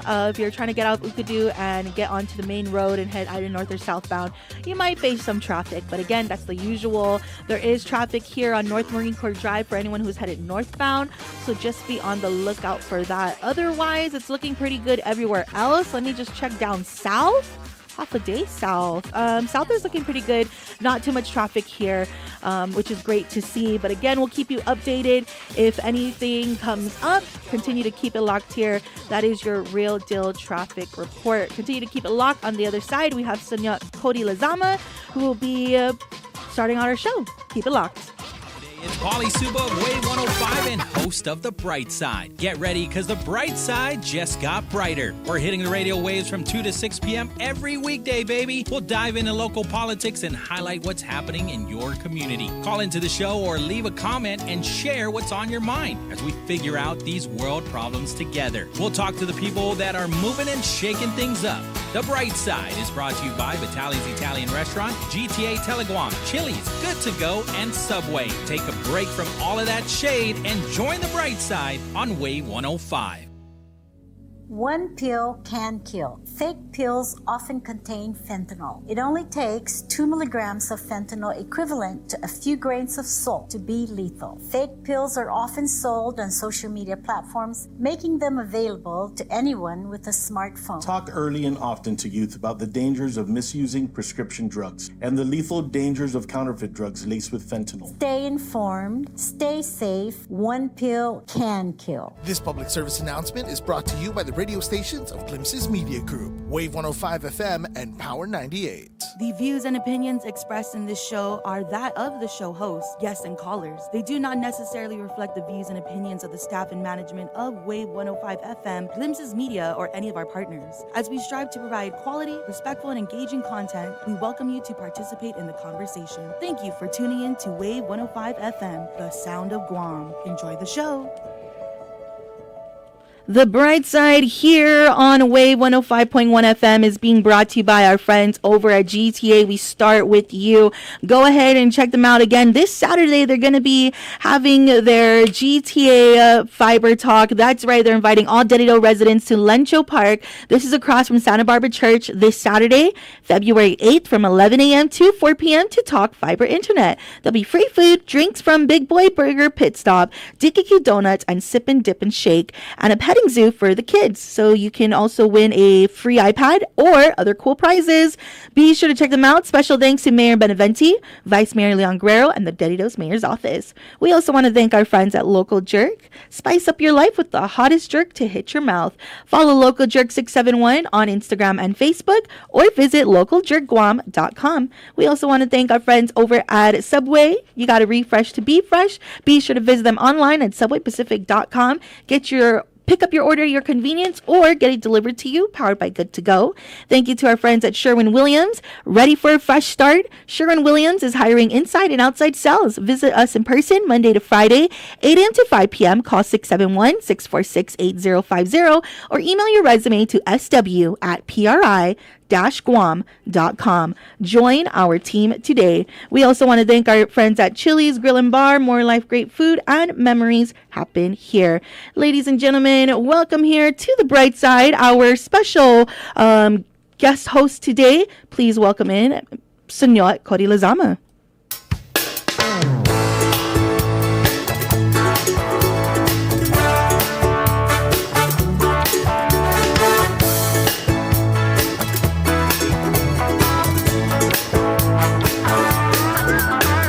Buenas noches, mananaw Maniluhu, Wahu si Cody sa Nicolas Lazama, Zagagi Zagwini Pago, Station Radio 105.1, Pago i dia 5 dispensa, Pago dia 5 de febrero de 2025 nasokan.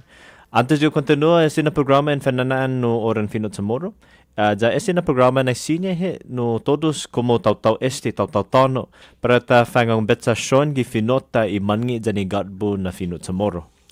Necesita pa songan por hafa na razón na preciso ese na klaseng programa sa esta ano para todo na esta mega gizahita na tsamuruta ti sine mangwento samoro. Sa para ta ajuda i ajusia ni umeedza ki bonito na lengua hita. Debi lokui na para ta tsagi umusay fino samoro marsea mano na nagagi sinatatogwi. Con todo gi radio, gi Iron Radio. Pues hafan yetlos maila za tatutuhon za tababa esi na programa i oran fino tomorrow. Za gengwagi za hamzo ni malago no sumaw na gi kompensasyon patino gi inadingan. Agang hamguni gi numero telefon 671-922-1051 dan zantalo 671-922-1051.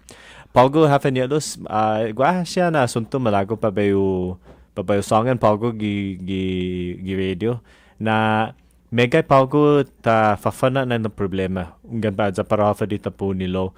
Hafa ta mano para ta songan para ta lagno sa pinitita gi ilingwahita. Eno prisisuta para Paugo na klasen programa. Sa angin usa ilingwahimo, angin usa ilingwahin natibo. Kulan na aadza ihinasomo, isinintemo, dan isinentenyiha imanamkota, dan isinentenyiha imanmapusesta. No? Sa pareho na lengguahe ni tanasesetbi. Edzo ibunitunya para tausa za tanasetbi finot sumoro, gitoro klasen manera. Za, esta guay umawagang halom, din naman ulit za sinadik. Pues, si Senyor Joe Maulik, Senyor, dapat tatamnan. Si Senyor Joe Maulik. I'm sorry, Mr. Joe Malik, if you can kindly just lower down your radio. Senor, ko gaygaw? Onggan? Digi, naman ulit. Gaygi jo lokoi, Senor. Apa tatamano todo? Ay, maulik. Kumanyolang gaga. Kamala na panusli baboy. Kan manuk. Ay, de ko lo huaso ki mapus na bay nakalan timuho jo no baboy sa dige hiningoko no? No puras ki siya baboy na kaulik. Oh. No, tanto de sa inizung na. Zako ko manoskon? Manyaga za manausu. Tago no anay sa matungo no ginenmano todo ina niya. Si gaga no again na panututu no sipa manaw no sa manatawling na lo abila sa magi sa matungo na yung zaman niya lang abila sa magi sa manananggay nizung ni putotay nizung na. Sa fanan manget niya iunan na siya no? Ki hafa masosoda gi yalum tono. Sinya bacilo esti babi tawda tu kanu. Ay bunga. Esti no matogi esti isenaulo na gidiusi. Lama release desta sino na release no sa papan pas so far manaw no nijo gasing government property mo siya. So na bali no temponyiha no. Ami este nijo gasing sina takawno. Ngat. Dan sa almostu mogi gini gilang tu do putay siya ni imang ni babi no kakani faha. Ogan gen monha nai nu ihalak. Enggak. Lagi penggini nai i monha i Ciguanya. Tutun di si sempapa don sijat to malga aru don duko saki tading no unga ko don ginin. Enggak.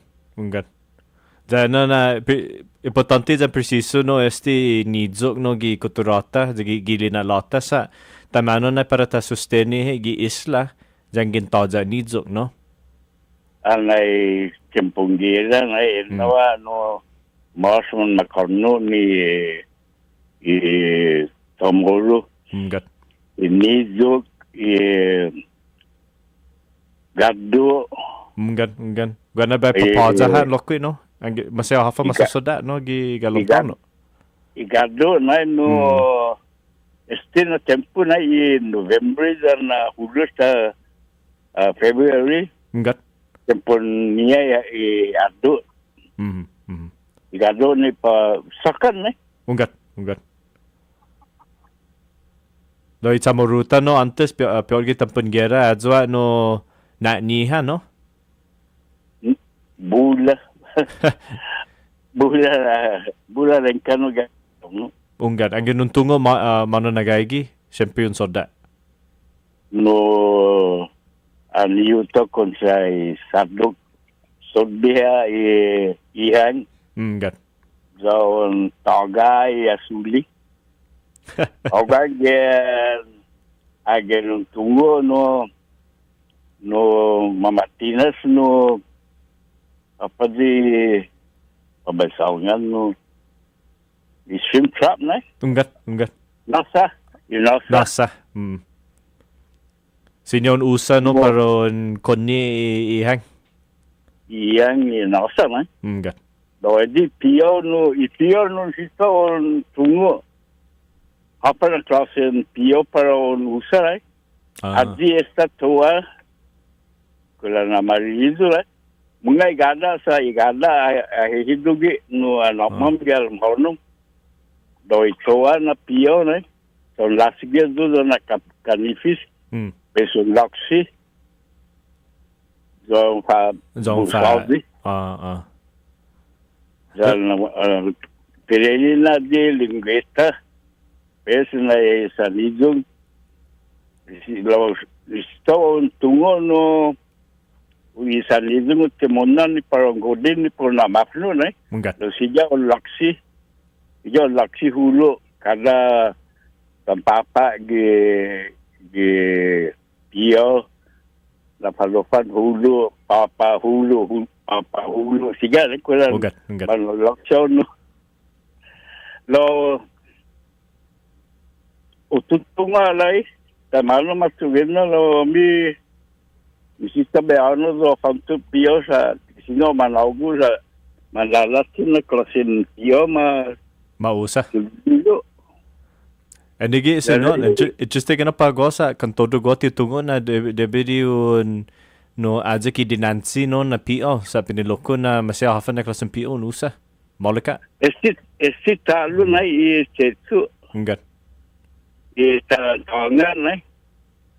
Agen kanifis ipilan na no untuk tangan sa masa mam lagi walafu ipilan tiap mam no lamas tangan itulah agen pabai horsai lantu na para ligi ulangga sakit kanifis ipilan dan no tenso. Eso lasbi na i sa papa amalago pega gi birthday do na di simento. Adu papa i evda the pega papa i birthday pe pega i sonko ya ligi pe basti papa na di papa ni simento. Ja hafta mano ta untungo no hafa i maulik na klasin tangan ko devi ko gua hafa posisyonya sino Agentunas da lodo oh Mungai ramas no obi obi ni ramas loi imas songku na. Ye tangan tertulis nayon parafa di on lebu. Paugan malago pon lebu no atala mapagahi sa tula si sige kakisagan ni antes na malamang ko nasel di si plane Ungat. Guati hasolo ano hungo ungat. si plane na malam ko na ibat ko iboti na iboti stasi right Sinot. aire Ungat. Ali si plane na sabagal stasi pes gumupulo gi aire isa mo na bakon aire Ungan. Atara di bakon aire sa mapusulo abi sa si plane na Ungat. bosi na si plane pesa na gumupulo gi kay aire na sky Ungat. ya sala na bakon aire pues umana na no niya lingwahe niya sa mahulu Sa aga solo quiz no hu ketungo ginin mano de sin na palabra no batkun ID sa utunga gusto ngo na ay hafa ID and hafa batkulo batkun ID anon haso hungkan gua sonya no lo sa papago next because no o leko sta magay no sino li no sino kala magahe Kola tali sa omea na hubilno na legal function sa tanah di bakalaya tamana no bak kombi gigi tasi lenya airi na gatu ni hulu mapagayos bak ko na airi na du sa katala na gumugupulo gi airi sina gagawin ni oseta pa be sangano okay gua tahu mana para medico za mamai ni medico apa problema mo za legne tahu gua hagui medico enana matto jo para un sangani jo re hafet senotto za legne medico za gen tai gueno mo legne pa organ veterinarian sa guida na medico sine manamti sin mamai sin question lo mesi stessa malamku atara stessa na antamoro ne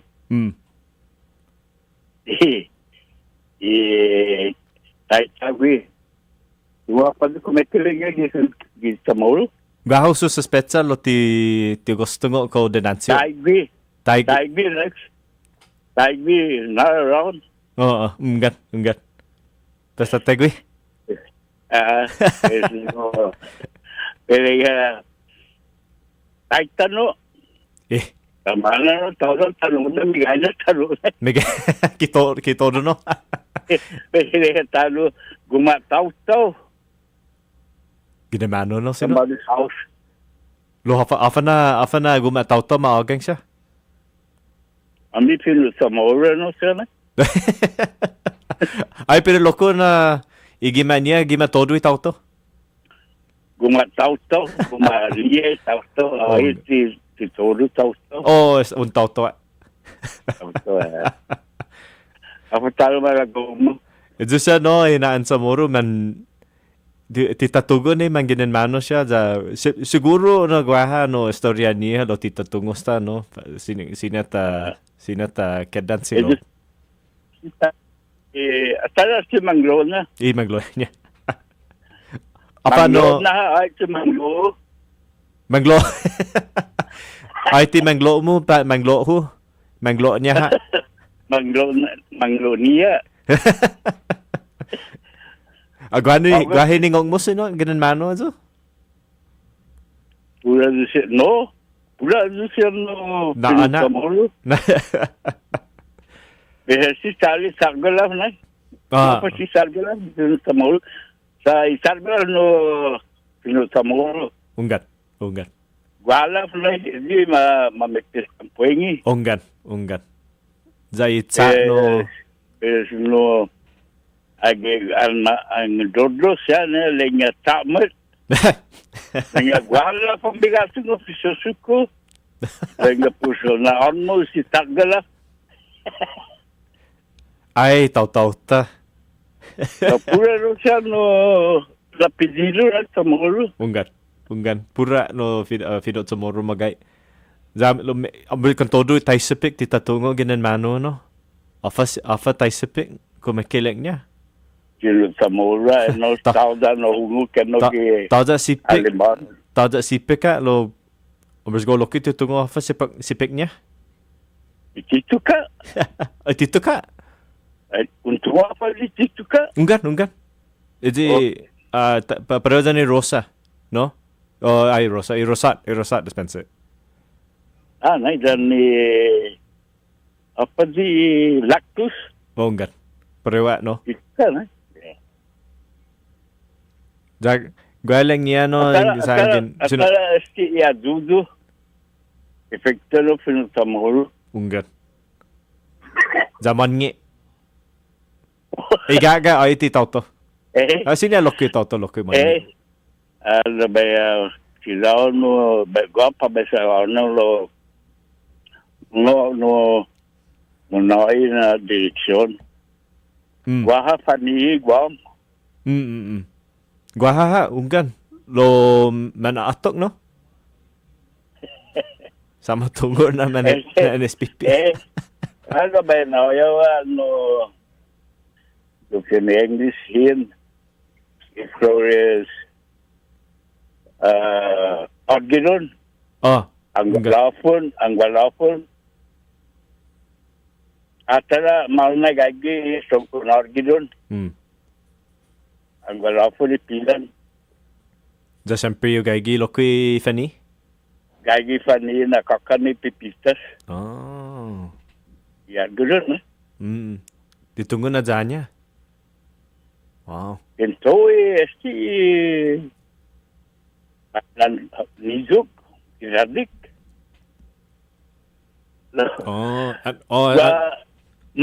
Maulik no Restia Alaska, nagwalapon, ulit sa esgrano. Wow, ide. Do, tigaw naman sa udawno mataki si Gaga da. So, natoka syempre. Daw sa pino tagawag yung matutugi agriculture. Ada sa no sa ganon kod ni syempre o gay gi kaseta sa mena na pahina no. So mauli lai sa no dili gaga nagwagwa unggan. Nagagroshes magay sa antes sa hasasan no mali. Ambi bulan na antes si pescador. Doktor go maiga. Ambes go loki taza no tagi. Antes naiga na tabiat alo no endangered species, right? Okay. Gua si di untuk sa taon na inangga gi songkon orgidon da lumino dosi di bershelter na plosi. Okay. Pakai hulu sama muntutun daun tira na da pakai guna seti lebi na ani lo agen dalala da podung papa roda ko padai sa guna panghakot inaka ko lang galogo ay agun magay no ko naputi di inakanya. Ondan lo birado na no tampin nila ni kestat. Oh, enggak. Dong balutan na.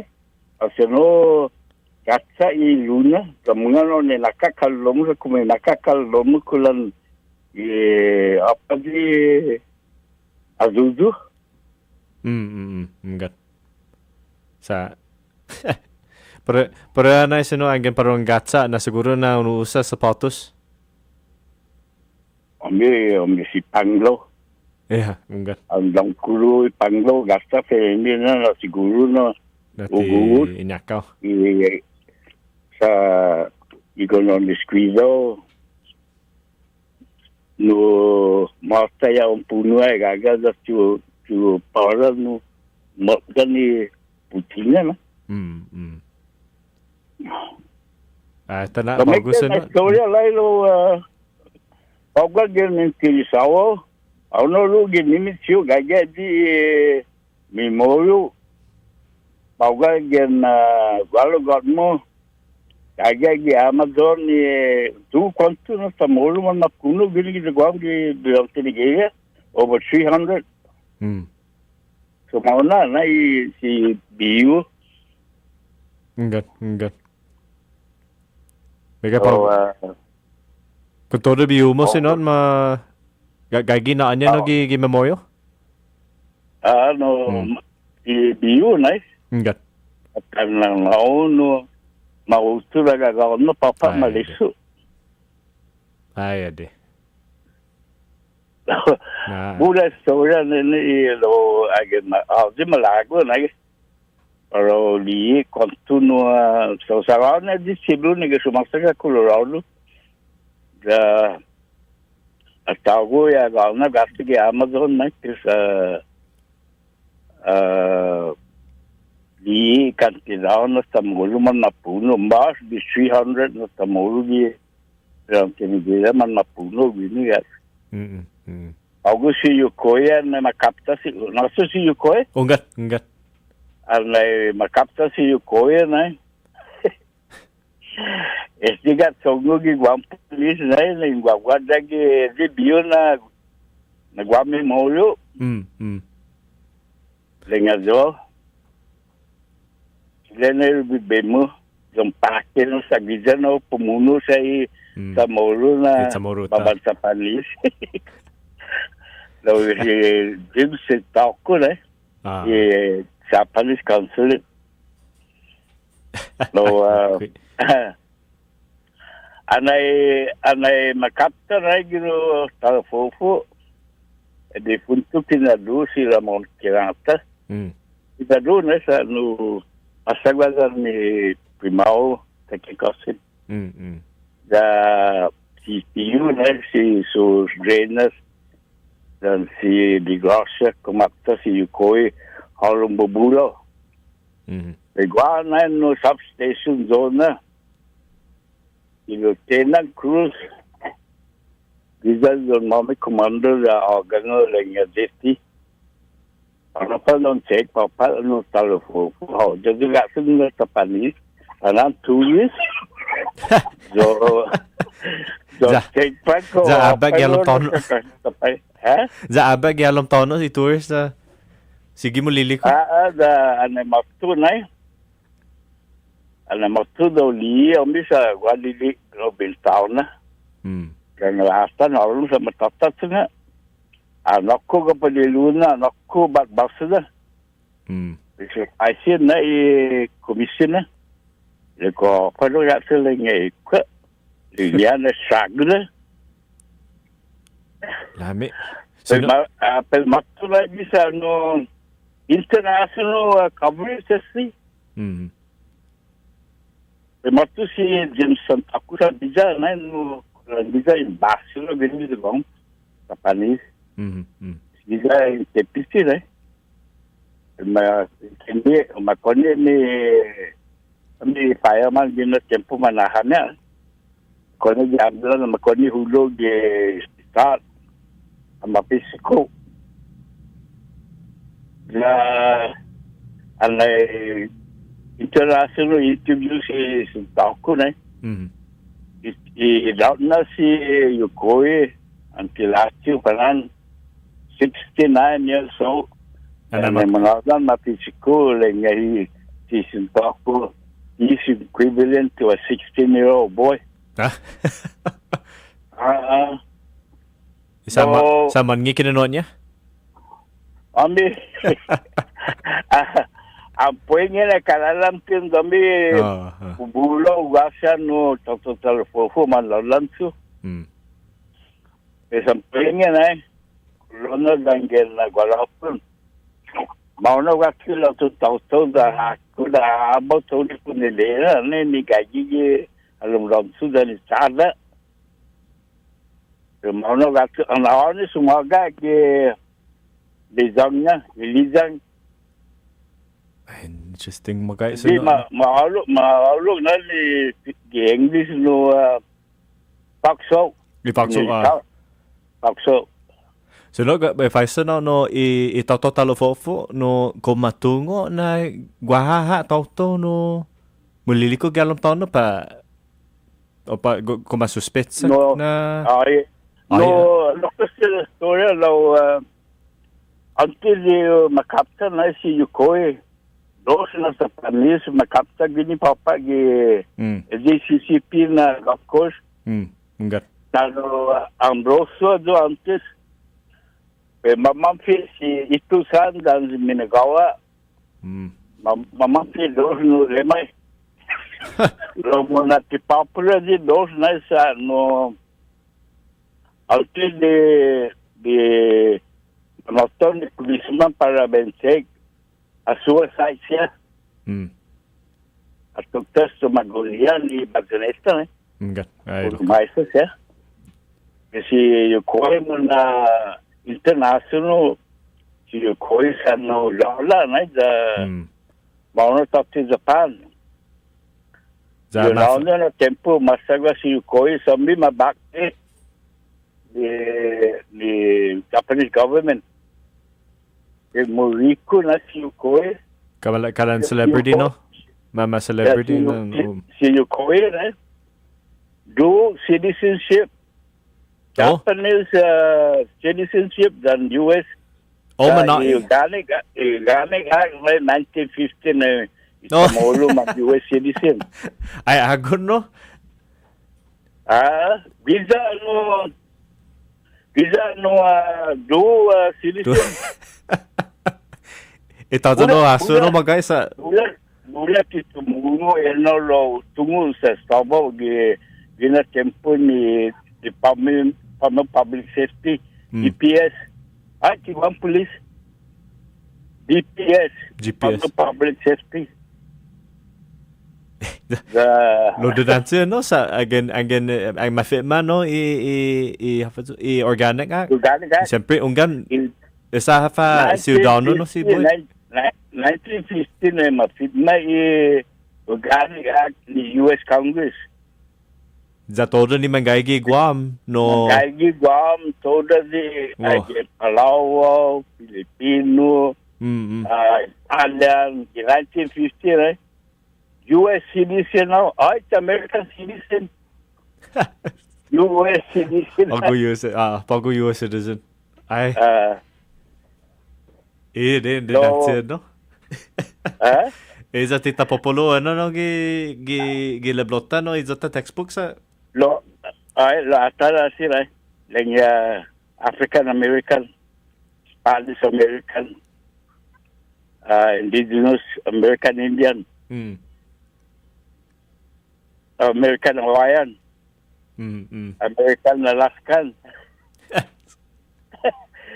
pura no siya na 50 states pura no siya American Americano de lo na tiempo no 50s mega pa sucede kasi yung Korea do citizenship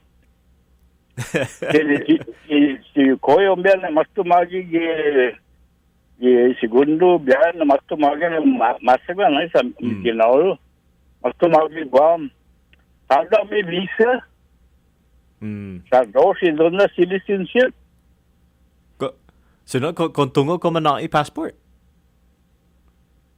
yan isita passport sa citizen no dagel mau gin ay sa gasto sa ipan para fay passport no para passport tunga sa kwa dispensa do citizenship Malawi na di papel para sina mastu magi Guam sina mastu mono pawai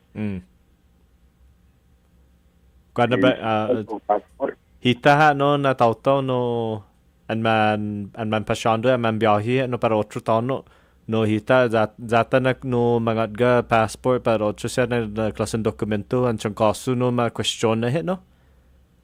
Ino na uno ti zahu sa tsadik siya mga store na ang maliit na ginengwa mo. Sa ti makomprendi na unga magay na kagi Guam gi papa bandera na Amerikano. O ko ga tumo kakagga ko passport.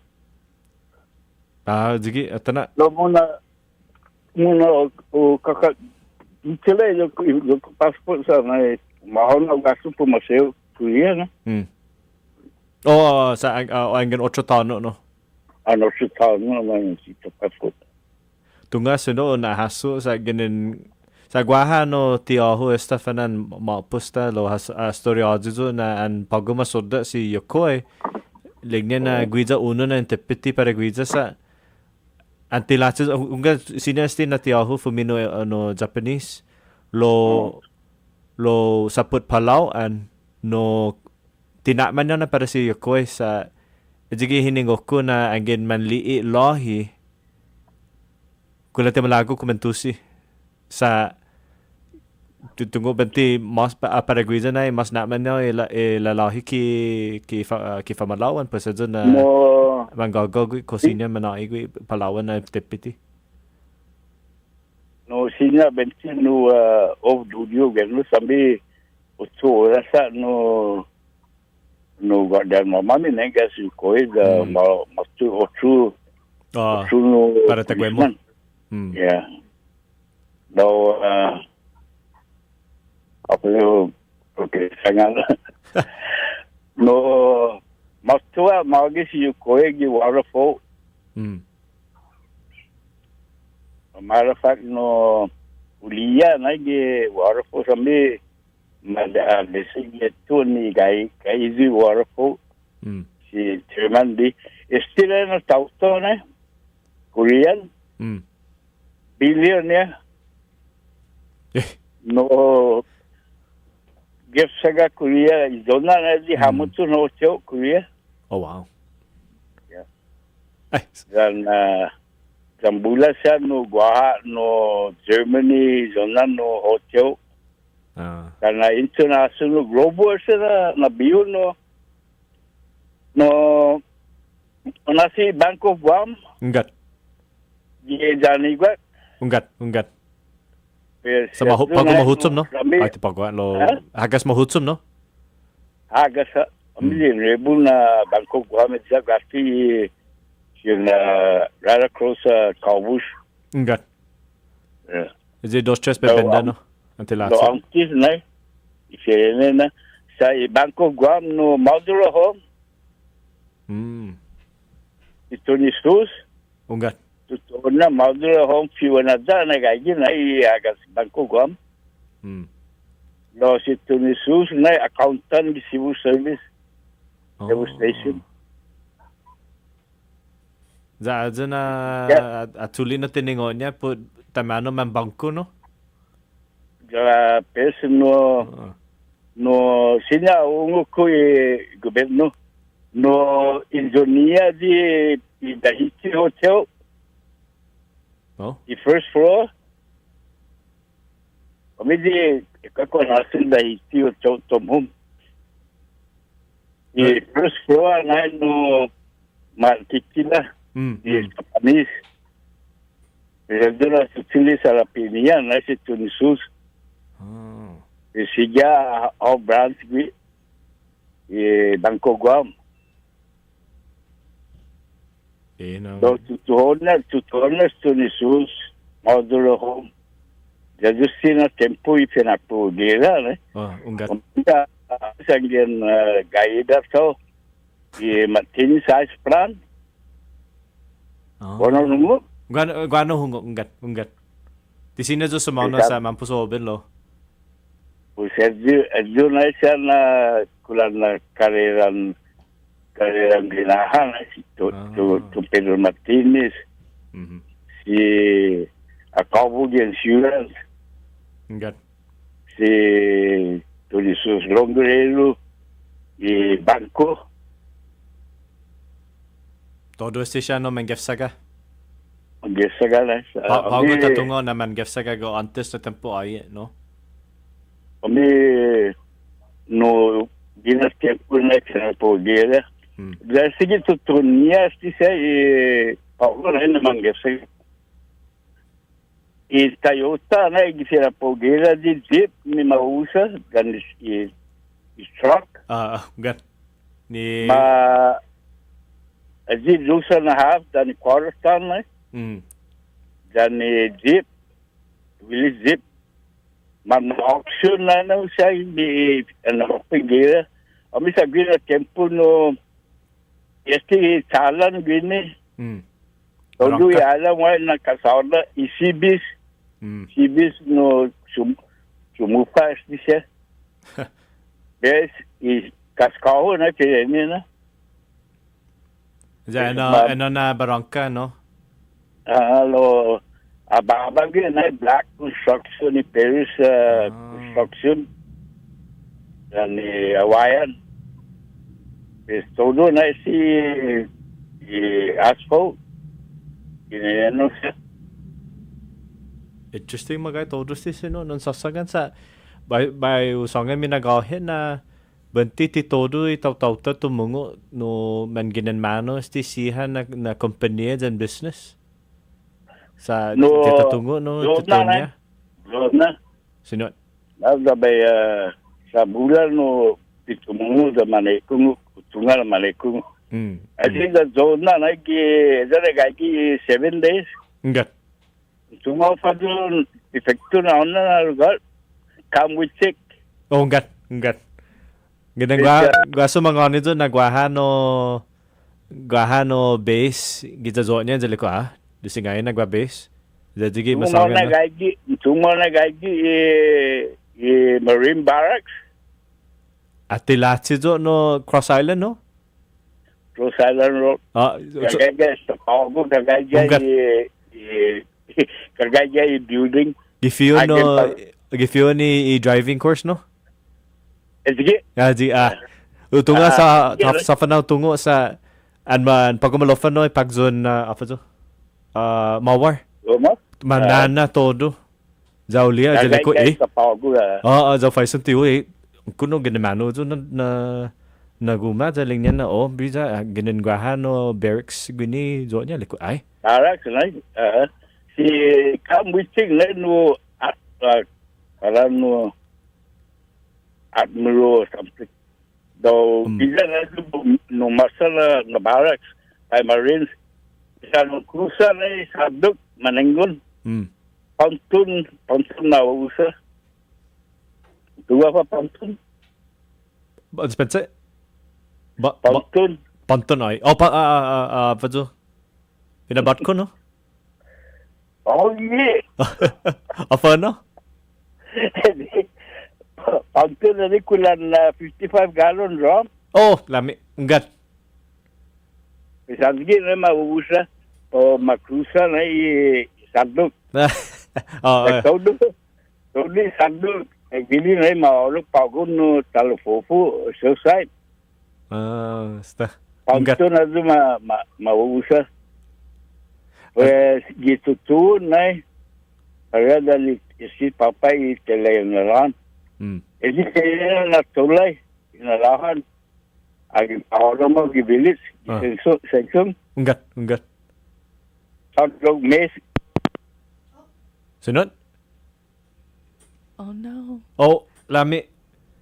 Ay, You might have gotten disconnected. Ay, look, sino, dispensahan sa titungo por na rason na mautura nagangmolo para pago nita continua di compensasyon ta para 8 semana sa Merkulis sa apana nesa taman para yor magay lo bonito todo historia si sino za debut magay na para ta chuli todo tiningo niya za tagradesi za ta necesita magahe na todo samson ni magay gono huzong za gengwaha manam ko midzo gigima Zangagi si Bia pat biu gwelo zangwela zangge mangagaga nagigima midzo no tsagi fa no tsumuli todo itiningo niya istorya niya tiningo niya no sa Baisangani hamzu pagu angin gagaga na si biahu. Ay by hu prebeta na I tempon mami sa tunga guahu tinahong ningay na para unahong istorya na para go. Angin gagaga za sinya hu kantusi gwi. Ay de todo tiningon na malago pa betuli za bay haso. Guaha nos grano ha na nos contos grano ha na video ni utuli anay lalala. Lo pago esta no ti megay no ti sino faisen question mamaisen question guiza za ena preciso para pago hafenyanos na para ta gefardahi na imanam kota ta trata sia como no after the man of the song in este ni ta trata imanam kota como aduse ni mangaiti ningo ni man gaiti nemtum sa mungan magahe Guaha experiencia niya za necesita ta aprobeta za ta agradeci. Sa mientras man lalala, mientras man gagayga. Sa ti dagi hamzo angin sino hu tulaika no zan by biruzo tatti ki tempo za bayo kuntu si talo sinanahu bayo apasi masaya hafa malago niya si time i haji mo menene azo. Sa aide. Mampus mahalin no imanam kota antes piori biyahu. Lo afanya so chusti na sa mega paro masuseri ke mamala na mes uno sa put mes samoro no otro na mes esta idale ti repara de mas esta pagum febrero lo otro na mes matsu za mega pago no tumungo matsu como mes samoro za importante dan preciso ese na clase en celebración para hita na clase en tauta Cosa que sina ta fatta za ta agradece tado na i culturata za i lenguajita. Pues, gi mes tamoro, para uguaha competencian finot tamoro. Ta fanana an inatai gen finot tamoro. Za una babasongan dididi podesti na competencia na i tema para pago na sakan, i finot tamoro, i telai, i tau tono para i man malofan. Pago dan iman mamayla na tempo. Kumeke niya na esti lenguajita sinya ha konihe tatigi tempo sinya ta usa gi moderno na tempo za sinya ta usa gi man mamayla na tempo.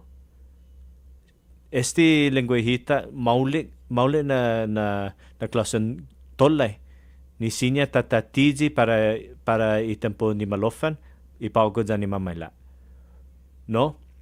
Tadong este za necesita ta haso mas hafa tay mano para ta usa este na lingwahin samoro gi man mamayla na tempo. Za ta estudia ita mano ta usa gi man mapos na tempo. Za hafa tay mano para ta na la pago. Mientras man gagaygahe, mientras sisinyahe, edzo necesita ta haso hafa niya luz. Mala za ta continuo musa na isti bonito za Godbo na finot samoro gitodo i manera, gitodo i lugar, gitodo i tempo sina lo kita sangen. Za otro esti dispensa sa bebe uplog esti halum lo i angin gwagi za hamzo ni tumungo hadzi malago para juez, para judge, para juez ki gwini na mamala na kompetencia por favor agangam sa no bonito esti na denanya sa todo mega na famaguo no otro tono tat como si naman sa ipantinian za luta guaha representan niha pero fan matto sa por representa i tano niha sa todo famaguo onta gwini gi za Guam pero fan gaigi gi UOG gi dia 5 dan 6 gi matso za pero fangometencha put i finot samoro Puritiningo niha ifinot samoro. Za ingef necesita no juez, judge, haji sinya manadura gita tagurina na klasen sotso. Lo utunga hafanya lo sa panan esta malofano i tempon break. Lo para ni mala zata continua sin na competition otra semana. Sa necesita ta na fakpo zata ta usas na ora para otro. Pues sa nafa mas hafanya los undangkul na si Diyos maasi ginang guahu za ni Universidad Guahan Maila zata continuo sa i bonito zang gatbo na finod sa moro, todo i lugar, cada dia, cada momento. Bibat sa moro, zan si Diyos masi. There are so many reasons to say yes to priority banking from First Hawaiian Bank. There's the ATM rebates, the exclusive access, the discounts, the fee waivers. Honestly, I keep going, but I think I'm running out of time. To hear more, talk to a banker or go to fhb.com/priority. It feels good to go priority. Terms and conditions apply. First Hawaiian Bank. It all starts with yes.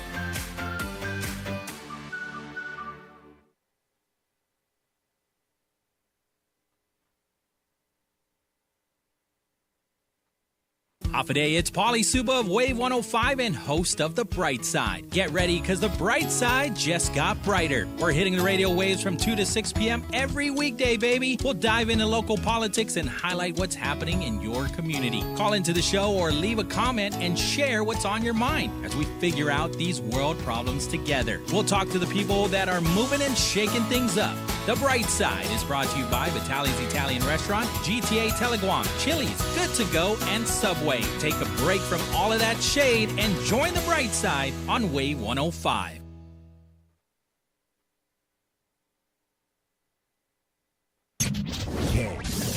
KGUM FM, Hagåtña, Guam. The sound of Guam is Wave 105 FM. This is CBS News on the Hour, sponsored by Progressive Insurance. I'm Christopher Cruz. Police in New Albany, Ohio, north of Columbus, say there's been a shooting at a warehouse. Here's WBNS TV's Yolanda Harris. Less than 5 people have been transported to area hospitals, and that's from New Albany Police giving us that update. What we do know right now is that, an active shooter situation took place. There could be more victims inside the warehouse, which police are working to clear with the help of a drone. A proposal out of nowhere from a joint White House press conference with President Trump and Israel's leader. Prime Minister Netanyahu praised the president. You see things others refuse to see. You say things others refuse to say. And after the jaws drop, people scratch their heads and they say, he's right. President Trump says he wants the U.S. to take ownership of the Gaza Strip. Level the site and get rid of the destroyed buildings, level it out, create an economic development that will supply unlimited numbers of jobs and housing for the people of the area. Stacey Lynn, CBS News, the White House. Is the U.S. considering accepting El Salvador's offer to imprison American criminals? Secretary of State Marco Rubio called the offer unprecedented. That's an offer President Bukele made. Obviously, we'll have to study it on our end. There are obviously legalities involved. The State Department has described El Salvador's prisons as harsh and dangerous. Almost all remaining employees of the U.S. Agency for International Development are being put on paid leave this Friday night, according to an email sent to staff. CBS's Sarah Cook says employees overseas have also been ordered to come home within 30 days, with few exceptions. USAID will consider case-by-case exceptions. They cite some examples being personal or familial medical needs, pregnancy, and other reasons. Thousands of USAID employees have already been laid off after President Trump ordered a freeze on foreign assistance. The Postal Service has temporarily stopped accepting parcels from China and Hong Kong. That affects packages from Temu and Shein, among others, but not letters or magazines. Customers of a popular almost always open restaurant chain will be paying a bit more. High egg prices have caught up with Waffle House. The popular restaurant chain is putting a 50-cent per egg surcharge on its meals for the time being. Waffle House says it can no longer eat the high price of eggs. It has to pass on some of its higher costs to customers. CBS's Jim Krasula says bird flu is forcing farmers to slaughter millions of chickens a month. That leads to egg shortages and much higher prices, in fact, double what they were 2 years ago. This is CBS News. A riddle brought to you by Progressive Insurance. What do your home and auto have in common? Progressive protects them both. It was an easy riddle. Learn more at Progressive.com. You ever try fixing your car and realize you're missing that one part? Yeah, been there. That's why eBay's my go-to. They've got millions of parts, guaranteed to fit. I'm talking brake pads for when yours have seen one too many miles of stop and go. Oil filters, because you don't mess around with your engine care. Even got this cold air intake on my watch list. I might just go for it. To keep the ride cool and your DIY streak hot. Find all the parts you need at prices you'll love. Guaranteed to fit every time. eBay. Things, people, love. Eligible items only. Exclusions apply. Millions of Americans take medicine like Ozempic and Zepbound. Many of them are overpaying by thousands of dollars a year. These GLP-1 medications for diabetes, weight loss, and more may not always be covered by your insurance, but GoodRx can help. GoodRx helps you save every month on prescriptions at over 70,000 pharmacies nationwide. Best of all, it's free to use. Check GoodRx to save on GLP-1s. Just go to goodrx.com/GLP. That's goodrx.com/GLP. GoodRx is not insurance but can be used instead of insurance, including Medicare and other federal and state-funded programs. A new ad tries to persuade spring breakers not to come to Miami Beach. The city-funded ad is in response to years of chaos, curfew violations, and violence. The 90-second video almost looks like MTV's Jersey Shore. Miami Beach, here we come. But the partying on the beach for the fake spring breakers quickly goes south. You're drinking in public. That's not allowed. The speaker, that's not allowed. Rule after rule after rule. The video was put out on social media by the city of Miami Beach, offering up sun. What do you want me to do? I don't want you to. We didn't know the rules. With a side of possible violations. DUI checkpoints. You think I wanted it to be like this? Police. You have to take off your tents. $100 parking. The video says the show is fake, but that the rules are very real. Matt Piper, CBS News. Last year, the city imposed a midnight curfew. Tiger Woods says his mother, Kultilia, died Tuesday morning. She was 80. She was last seen at one of his matches just last week. Christopher Cruz, CBS News.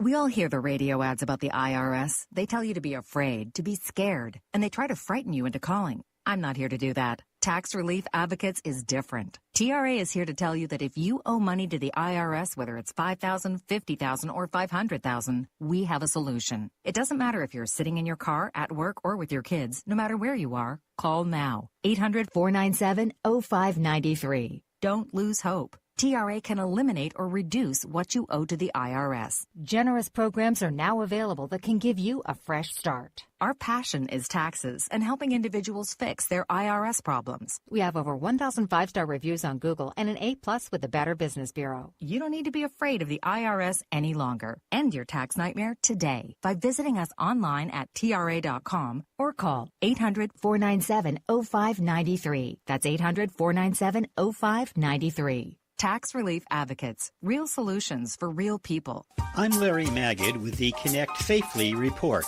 Thanks to a bipartisan bill passed by Congress and signed by former President Biden, TikTok went offline over the weekend. But President Trump brought it back online, calling for a 75-day moratorium on the law that would essentially ban TikTok in the United States unless it was sold by its Chinese owners. But regardless of the questions about Chinese ownership, the return of TikTok is welcomed by many of the 170 million Americans who use the service. There is a chance that American investors might purchase TikTok, but there's also a chance that its current owner, ByteDance, may refuse to sell it.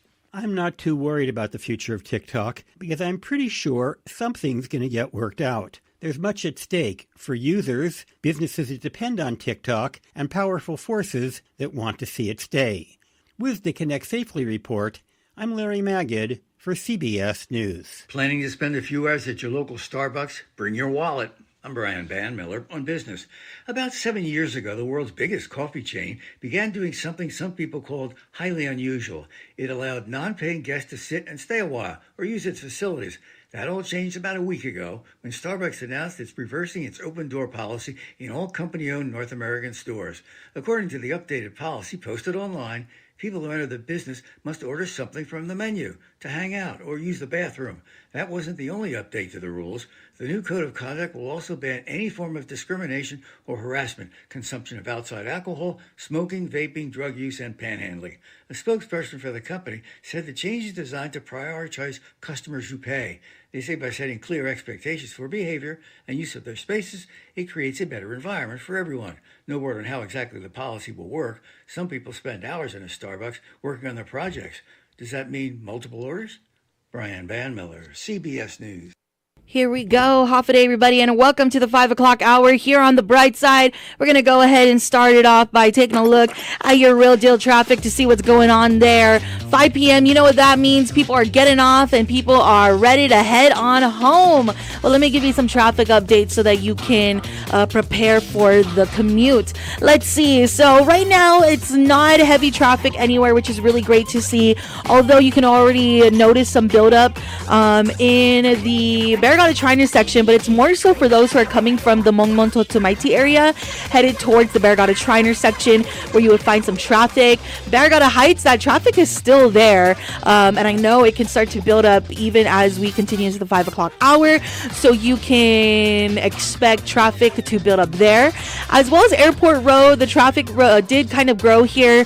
It wasn't too bad, and now it kind of is extended into where Airport is, so just be on the lookout for that for anyone who is trying to get out of Airport Road or into Airport Road. And even right in front of the JFK intersection where you have the Tumon Hill, for anyone who's headed northbound or headed to the JFK intersection, there is heavy traffic there. Lots of things to expect, especially since it's rush hour. But the one thing I'm expecting you to do is not rush. So take your time, friends, when you're headed home. Drive safe, and again, continue to keep it locked here. It's your real deal traffic on Wave 105.1 FM. Keep it locked. Half a day, Guam. Johnny Atulai here, inviting you to tune in to Vet Talk Show every Wednesday from 6:30 p.m. to 8 p.m. Join the wave of conversation where Miss Bobby and I address veterans' concerns and benefits for you, only on Wave 105.1 FM.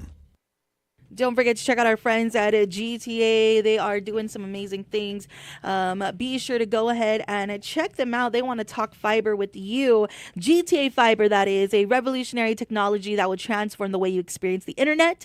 Say goodbye to buffering and lagging, and say hello to lightning fast speeds, seamless streaming, and unparalleled reliability. GTA Fiber is now available in Dedido. We offer fiber internet speeds up to 1 gig. For a limited time, we're offering up to 6 months free on a 2-year contract. Join us this Saturday, February 8th from 11 a.m. to 4 p.m. at the Lencho Park across from Santa Barbara Church. Free food, drinks, and a petting zoo for the kids. Anyone who signs up on a Saturday will receive a $100 gas card. That is with our friends at GTA. We start with you. Attention class of 2025. Are you ready? The Power 98 Senior Challenge is back, but this time we're stepping it up. Forget about lip syncing. We want to see your creativity and your moves. Sign up for the Power 98 Senior Step Up Challenge today for your chance to win cash money for your senior class. The video challenge you've been prepping for since freshman year is here.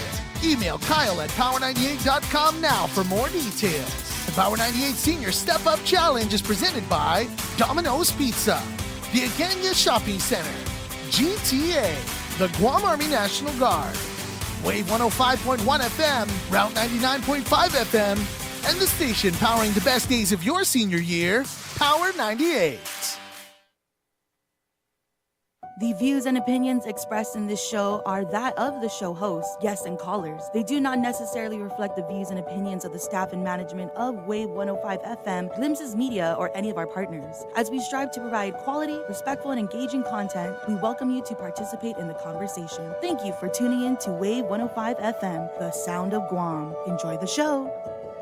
Welcome to the Bright Side, everybody. We are back, and we just want to thank, of course, our amazing sponsors. Thank you to our friends over at Chili's. More life, great food, and memories happen with our friends at Chili's. We also want to thank our friends over at GTA. We start with you. They're inviting all Dedido residents to Lencho Park this Saturday, February 8th from 11 a.m. to 4 p.m. to talk fiber. There'll be free food, drinks. They got Big Boys Burger Pit Stop, Dickakey Donuts, and Sip and Dip and Shake there as well. And we got a petting zoo for the kids. You can also enter to win a free iPad or other cool prizes. Special thanks to Mayor Beneventi, Vice Mayor Leon Guerrero, and Dedido Mayor's Office. We also want to thank our friends over there at Subway. You got to refresh to be fresh. Don't forget to check them out. They have their website online, subwaypacific.com. Place your order and pick it up at your convenience, or you can get it delivered to you. It's powered by Good to Go. We deliver. Thank you to our friends over at Local Jerk. They're bringing you the bright side from our family farms to your family table. Savor the freshness. Follow Local Jerk 671 on IG and Facebook for more information, or you can visit them at localjerkguam.com. And of course, we want to thank our friends at Micropack. Be sure to find the perfect match at the Made for Each Other sale. Follow Micropack 671 on Instagram and Facebook for more information and updates. Let's go ahead and begin the show. ISLA, Guam is where I'm from. Tautanu Itamoru, kingdom of our people. GUAM, island in the sun. From Jigo to Molessu, this land is all that we know.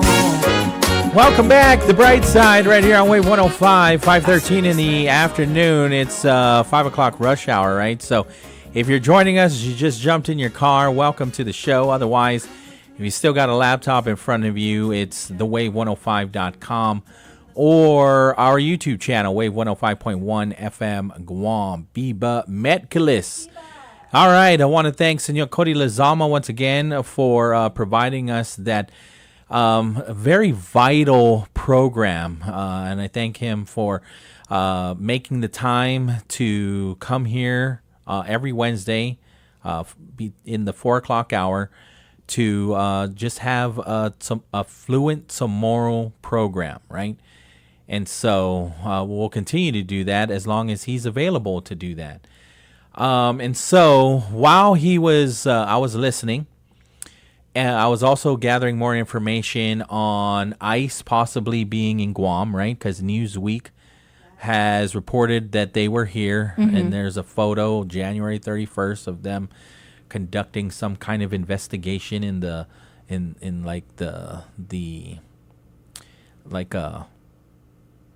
I don't know exactly where they were, but it was an area where they kind of blurred out faces and whatnot, and it looked like ICE agents, right? So I reached out to the Office of Civil Defense, Homeland Security here. Basically, they're stating while government and Guam agencies are conducting all appropriate measures within their means, immigration is exclusively the jurisdiction of federal authorities, right? Guam Homeland Security and Office of Civil Defense does not have any further information on the matter. I also reached out to Guam Customs and Quarantine, and it's pretty much the same. So I'm reaching out to others too, and even in Hawaii, and see what we can get. But what I'm gathering too is they've arrested a number of people on this new, or not new, but this investigation, right? Since President Donald Trump has become president again, and they've been so overwhelmed that they're gathering information and they're letting people go because there's overcrowdedness at their federal facilities in the continental U.S. So it's like they're doing here when they find Chinese nationals coming in, getting information and saying, we'll get back to you. When we're looking for you, you better be found. So that's kind of what's happening, right? And so I was looking more into it, and it is, again, just to get more information on all of this, have a better understanding about, so what happens, right? So it is federal law. It is a crime for anyone to enter into the U.S. without the approval of an immigration officer. It's a misdemeanor offense that carries fines and no more than 6 months in prison. And so, however, when you enter the country legally, every day on valid work or travel visas, and then end up overstaying for a variety of reasons, that's not a violation of federal criminal law. It's a civil violation that gets handled in immigration court proceedings. So just until I gather even like more information on exactly what is the operation, what is the investigation that is happening, that has happened here in Guam, and also just confirming, Newsweek says they were here from the Hawaii office. They came out and have done investigations as of January 31st. But I was trying to get something confirm even more so on these ICE raids that have expanded to Guam, according to Newsweek. But the other thing that we were talking about earlier, and so we'll share that now, is the Mayor's Council of Guam. The Mayor's Council of Guam was having their monthly meeting, and found out that Mayor B.J. Terlai of Zotnya, he's the Zotnya mayor, was sharing that he would like to revamp the Liberation Queen's coronation, right? Or just the pageantry of it all. So he said, in line with moving forward with the Queen's coronation, I wanted to throw out some ideas that I've had. So he was mentioning how in past years it was traditional for each village to select a candidate, but participation has declined as some villages don't have a representative. So to address this, he's proposing incorporating more pageantry into the selection process. So the idea that he came up with was to bring pageantry included within the scope of the coordination.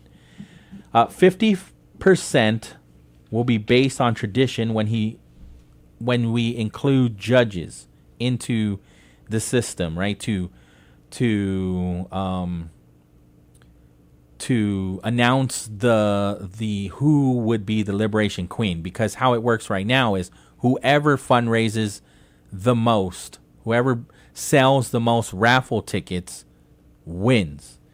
So he would like to, the still ideas now, 50% will be based on tradition, the traditional way, and then which is the traditional way that it has been run through funding, through the fundraising.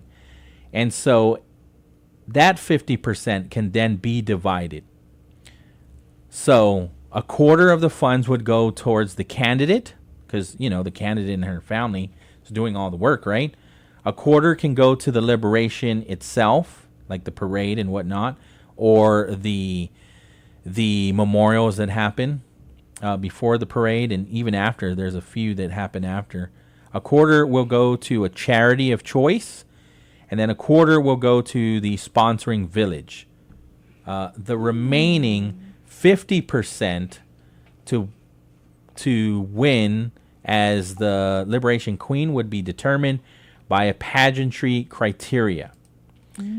So to honor the cultural significance, Terlai is suggesting replacing the what is known as a swimsuit category in traditional pageants, right, to a liberation themed category, introducing a village native costume where each candidate would wear an attire representing their village.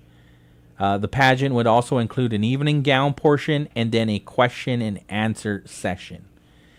So Terlai, again, the mayor of Zotnya, stressing the importance of candidates being knowledgeable about Guam's history. Because he said in the past, a lot of times, just for the sake of participation, sometimes villages will just call out to have a representative. And a lot of times that candidate doesn't know much about liberation.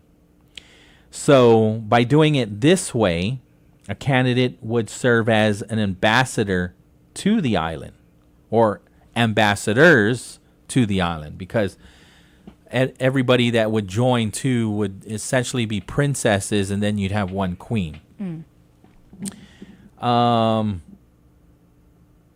And then beyond Liberation Day, Terlai is suggesting expanding the role of the queen and candidates to include year-round ambassador duties. Ooh. Because he's saying, I think beyond liberation, they should also be ambassadors not only to our liberation, but as well as the island as a whole.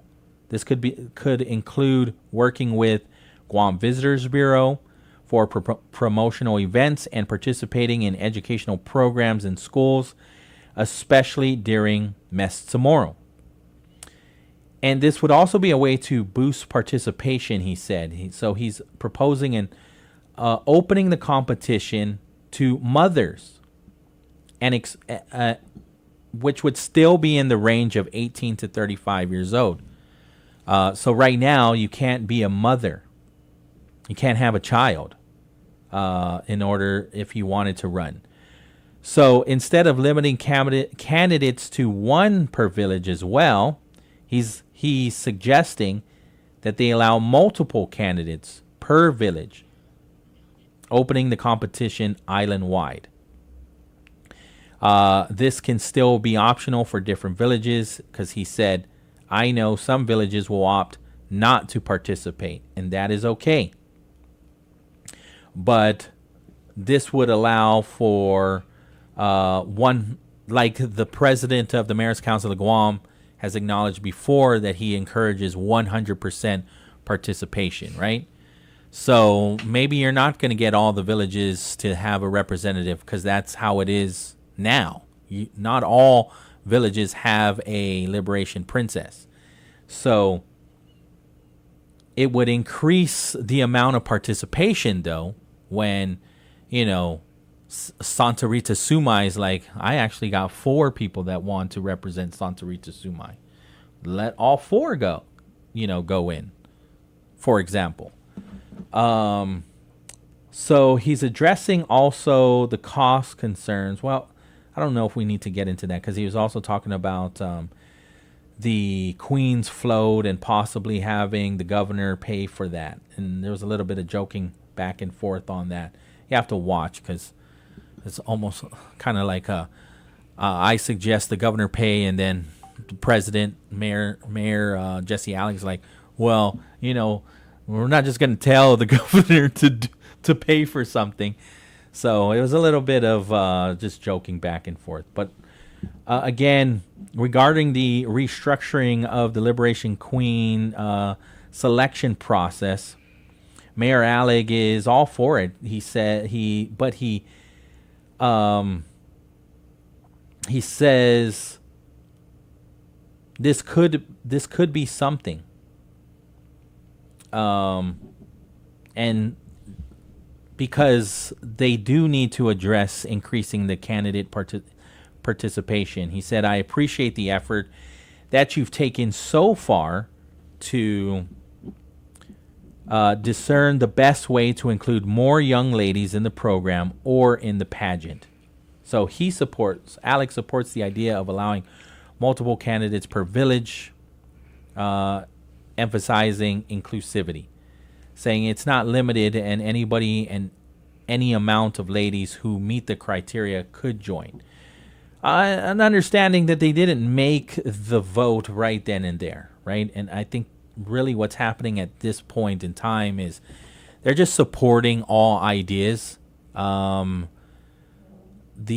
mayor of Zotnya is the chairperson of the committee for the Liberation Queen, the Liberation Queen pageant, right? So what was also brought up was Mayor Alan Ungakta of Mangilao. So he's asking about tattoos, right? And so what about the art on ladies' bodies, which is displayed, cultural aspects? Is that something that can be considered? Noting the cultural tattoos were once seen as a deterrent, but have now become more widely accepted. Now it's a lot of people that are into that. And so Alec expressed openness to the idea, suggesting that tattoos could be a part of a candidate's personal expression. If it's considered that tattoos are accepted, then perhaps that could just be part of their individuality. Could be part of the 50%, right, of the whole opportunity to become the queen, the cultural aspect of it. And so, again, encouraging the committee to consider all of these things in their planning.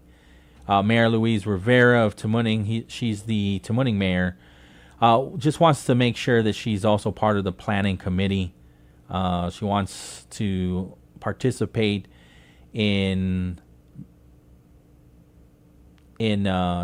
the input when it comes to the rules and regulations of our candidates. She'd like to know more about what the requirements are going to be and if we are indeed going to allow for mothers to be part of this. And so, again, BJ Terlai, the mayor of Zotnya, is just saying that, just wanting to put these out as ideas, explaining that once the mayors form a committee, they'll have an official meeting schedule and they'll let the council know. And Alec is just saying he'd like Terlai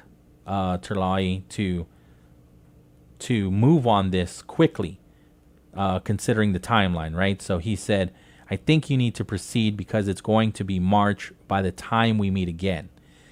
So again, hopefully there's some movement on it by March, because that's when they're going to meet again as a group. And he also had said there's some good news with the Liberation Parade. Nothing officially confirmed. The governor is in charge of the parade. The mayors will handle memorial arrangements. Nothing will be published until they work with the governor on putting out the theme and the logo. However, he did say that it looks like it's going to move quicker this time because the governor has already selected a theme. And now they're currently working on the logo. And once that's done, that'll all be pressed out. So it's not. Mayor Alec did say today in the meeting that the governor has a theme. It's not official yet. And so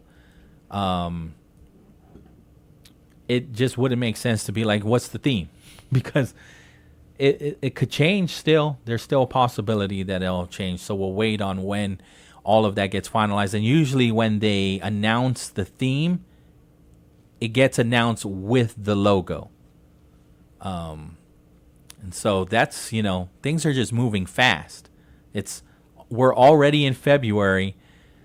Next month is Mes Tomorrow, and they're already organizing the liberation festivities, right? And you have to be honest with you. Mm-hmm. It's like the biggest event, right? It's like the whole island comes for this, you know?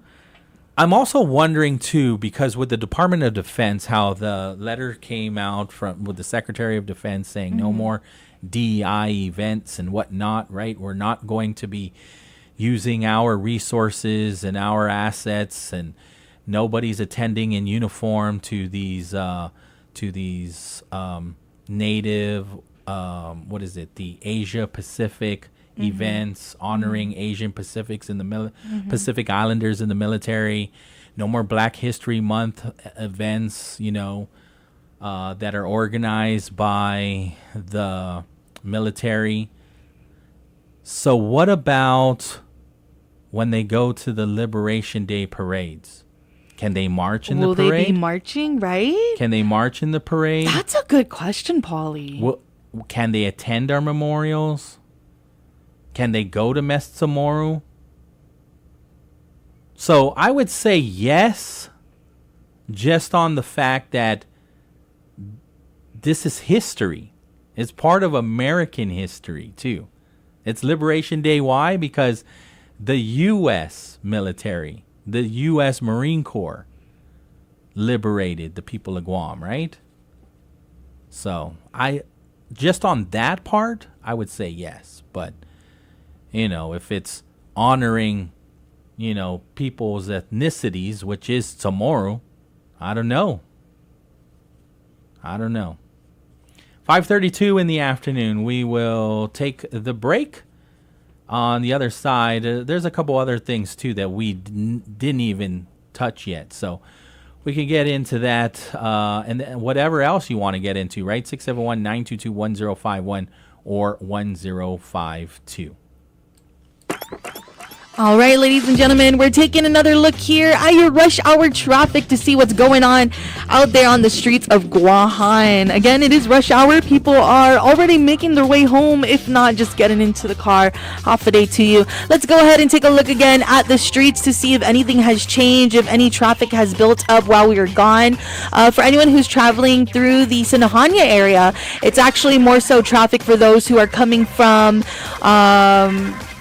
Hagåtña, right, headed up into Sinahanya up the hill. You will catch yourself in some traffic there. Nothing near My Road, which is really great to see. The Chalampago intersection is looking pretty busy already for those trying to get out of Route 10 Mangilaw and jump onto Route 4 to head either south or northbound. That lane is pretty busy, as well as the lanes where you can either head south to like Pago Bay or make your way towards more of Chalampago and into Orda eventually. So it is busy at that intersection. Let's go through the south to see what's up. Zotnia is just a little bit busy after the gas station there when you come up from the winding hill. Let's see where else. Nope, everything else is looking a-okay. You can find some traffic in front of the right before you get to the San Isidro Church. There is some traffic right in front of there, but again, nothing too bad. And that's pretty much it, friends. Again, this is rush hour traffic, but we advise everybody to take their time and keep it slow, okay? Continue to keep it locked here. That's your Real Deal traffic report here on Wave 105.1 FM. Reese the Beast here. And we got a little show called The Morning Blender. We want you to tune in every weekday from 6 a.m. till 10 a.m. That's right. Lots of chances to win. We got lots of things to talk about. And, of course, your favorite topics like what's your favorite tomorrow food? Duh, everything. So be sure you tune in Monday through Friday, 6 to 10 a.m. on the station powering your day. Power 98. Thanks to our friends at GTA, Burger King, the Agania Shopping Center, Pat Tinting Detailing, Lysol, what it takes to protect, Chili's, and Subway. There are so many reasons to say yes to priority banking from First Hawaiian Bank. There's the ATM rebates, the exclusive access, the discounts, the fee waivers. Honestly, I'd keep going, but I think I'm running out of time. To hear more, talk to a banker or go to fhb.com/priority. It feels good to go priority. Terms and conditions apply. First Hawaiian Bank. It all starts with yes. Here we go. We're going to take a look at some headlines here, some national news. Shout outs to our friends at McDonald's of Guam. Don't forget to check them out for the Shamrock Shake. It is available for you at McDonald's location. So again, be sure to go ahead and check them out today. That is our friends over at McDonald's. I'm loving it. Here is your national headlines. CBS News Brief. Only tariffs on China are going ahead for now, and CBS's Kelly O'Grady says that has companies looking for products from other countries. It depends on the industry of how long that would take effect because of inventory, different sourcing. Maybe a company might be able to get something from Taiwan instead of China. The DOJ wants more information about FBI agents who worked on January 6th cases. CBS's Scott McFarland on the effect that could have on the Bureau. This sends a message to be mindful of potential political criticisms coming down the road to new cases you undertake. Has a real chilling effect on agents and employees. The new head of the Department of Homeland Security, Kristi Noem, met with Louisiana's governor and New Orleans police to talk about security for the Super Bowl. As we go forward and we plan big events like this, we are going to make sure that we have safe events and that we're partnering together with federal agencies, with state agencies, and with local agencies. CBS News Brief. I'm Christopher Cruz. All right, ladies and gentlemen, here we go. Returning back into the bright side with Pauly Suba. Again, shout outs to our friends over at Chili's Grill and Bar. Thank you to friends at the local jerk. We want to shout out Subway. You got to refresh to be fresh. Shout outs to our friends at Sherwin-Williams. Thank you to our friends at GTA. We start with you. And thank you to our friends at Micro Pack. Ladies and gentlemen, we are about ready to go ahead and continue on with the bright side. Again, welcoming back Mr. Pauly Suba. ISLA, Guam is where I'm from. Tautanu Itamoru, kingdom of our people. GUAM, island in the sun. From Jigo to Malesu, this land is all that we know. Welcome back. 5:37 in the afternoon. So the Judiciary of Guam, they put out that release. We were talking about it this afternoon in the 3 o'clock hour, right? The judge calls for a collaboration to strengthen treatment. This is Judge Alberto Lamarena, right? I didn't realize he's Alberto Lamarena III. Okay. Called on mayors to collaborate with the Judiciary of the Mayor's Council of Guam, overseeing various treatment courts, which include Adult Drug Court 1, Adult Drug Court 2, Juvenile Drug Court, Mental Health Court, Veterans Treatment Court, Guam Adult Reentry Court, Driving While Intoxicated Treatment Court, and the Guam Family Recovery Program. Each court targets specific aspects of addiction, offering rehabilitation and supports as alternatives to incarceration. And so Lamarena's presentation focused on strengthening partnerships between the judiciary and the Mayor's Council to improve the accessibility of resources and services across all villages. He urged mayors to actively promote and support treatment and recovery programs, helping to connect residents with the support they need. And so Lamarena said, as you all know, being first responders in their community, when people are in trouble, the first people they contact are mayors. And that's what we were sharing this morning too, or this afternoon. He said, our courts are at the forefront of tackling addiction thanks to partnerships with agencies like the Guam Behavioral Health and Wellness Center and other treatment providers. Presiding Judge Lamarena said, but they cannot do it alone. A meeting with the judiciary, treatment providers, and the Mayor's Council will explore further strategies to expand access to treatment and recovery services. The full presentation can be found on the Mayor's Council of Guam YouTube channel. I believe he was the first, if I'm not mistaken. I believe he was the first presenter for today's Mayor's Council, right? So the mayors do a council meeting once a month. It's usually the first Wednesday or Tuesday. Well, today is Wednesday, but for some reason I keep thinking it's the first Tuesday of every month. But regardless, they do it once a month, and so we'll say it's Wednesday since today is Wednesday and happened today. Let me see here. I think I asked you yesterday, right, Reese, if you're on TikTok, right? And you and I said no. You said no, you're not. No. So,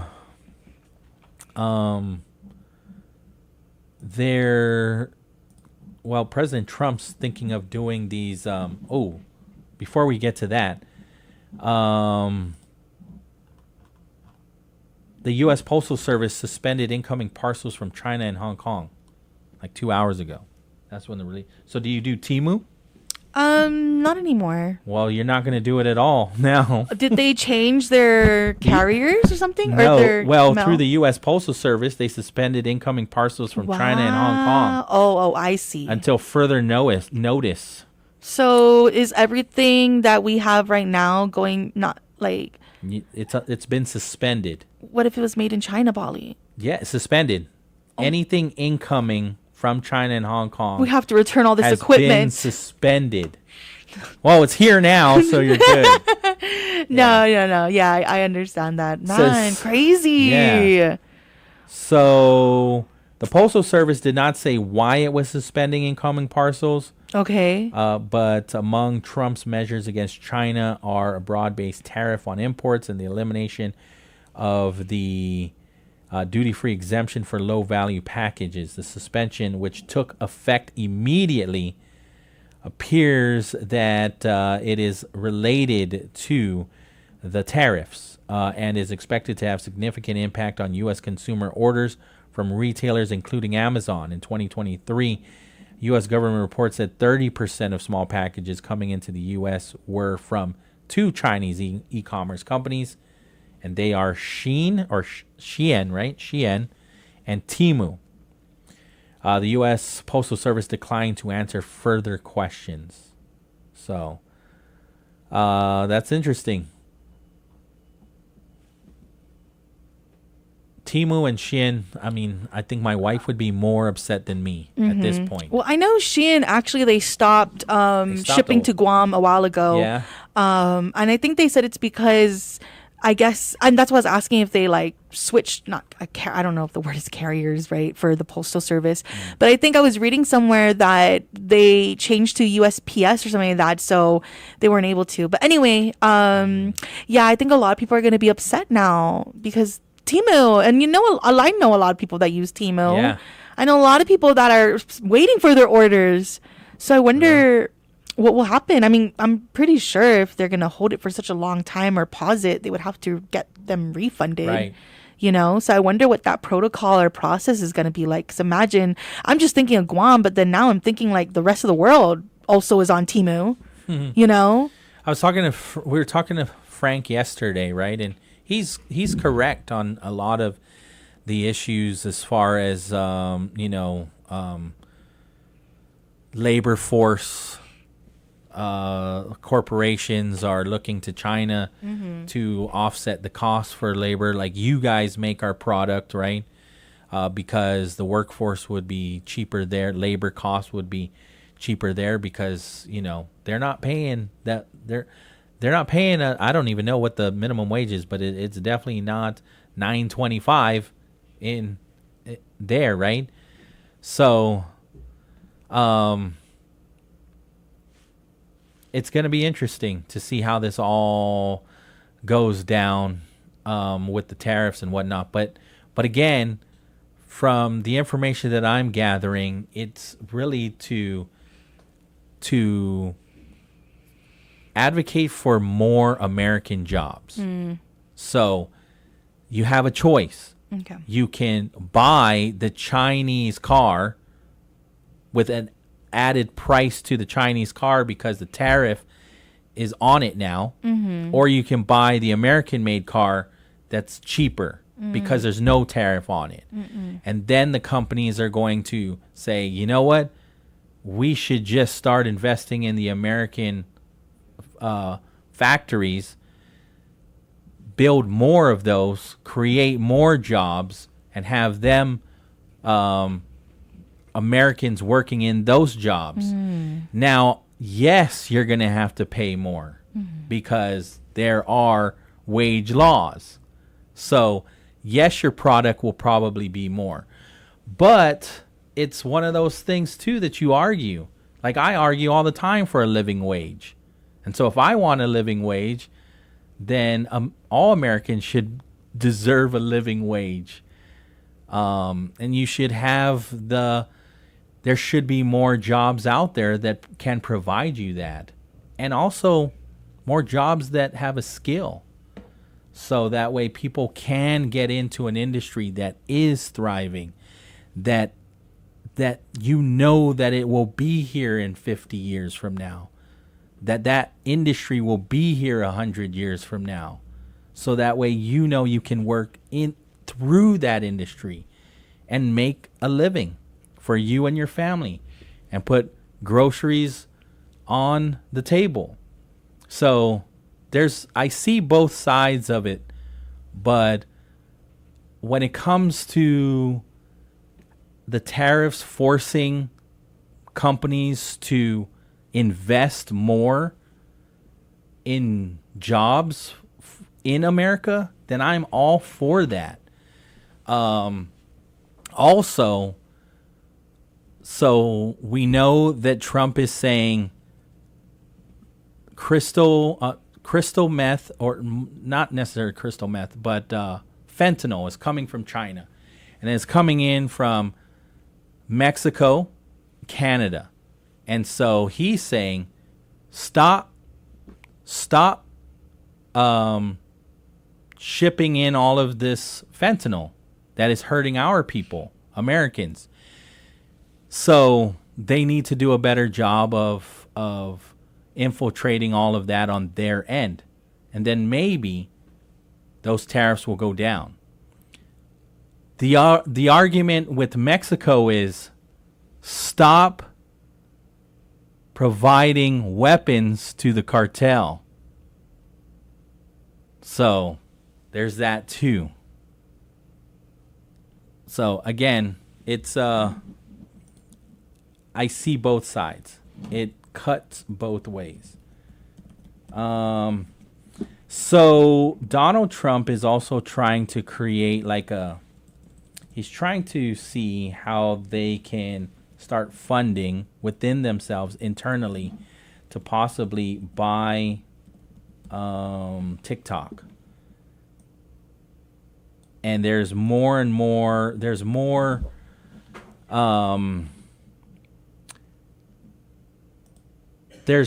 billionaires that are trying to jump on and see how they can. And the reason why, again, TikTok is important to investors is there's so many people on it.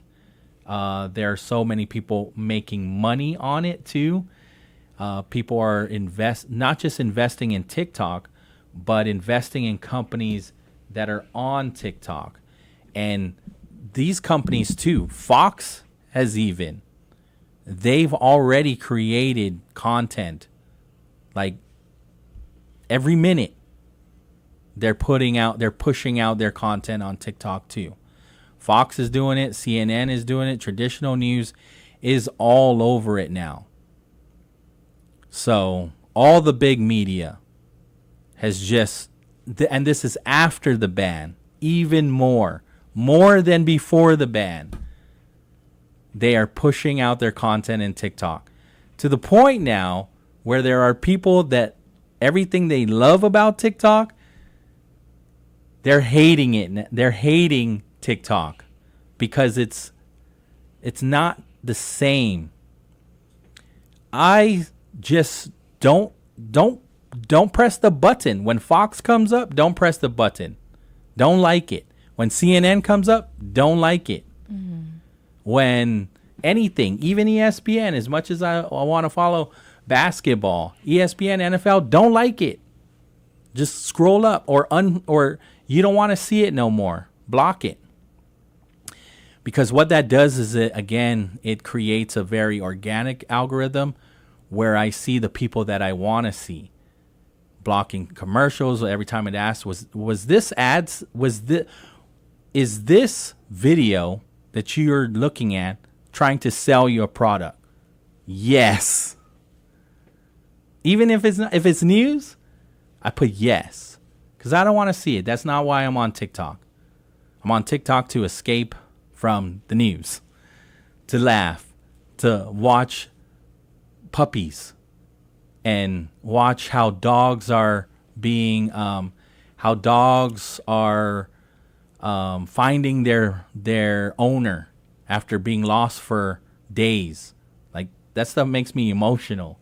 That makes me happy. And so if I want to keep seeing those kinds of videos on TikTok, then those are the ones that I'm liking. And then I'll also look for other videos that are like that. And then I've created like my own organic algorithm.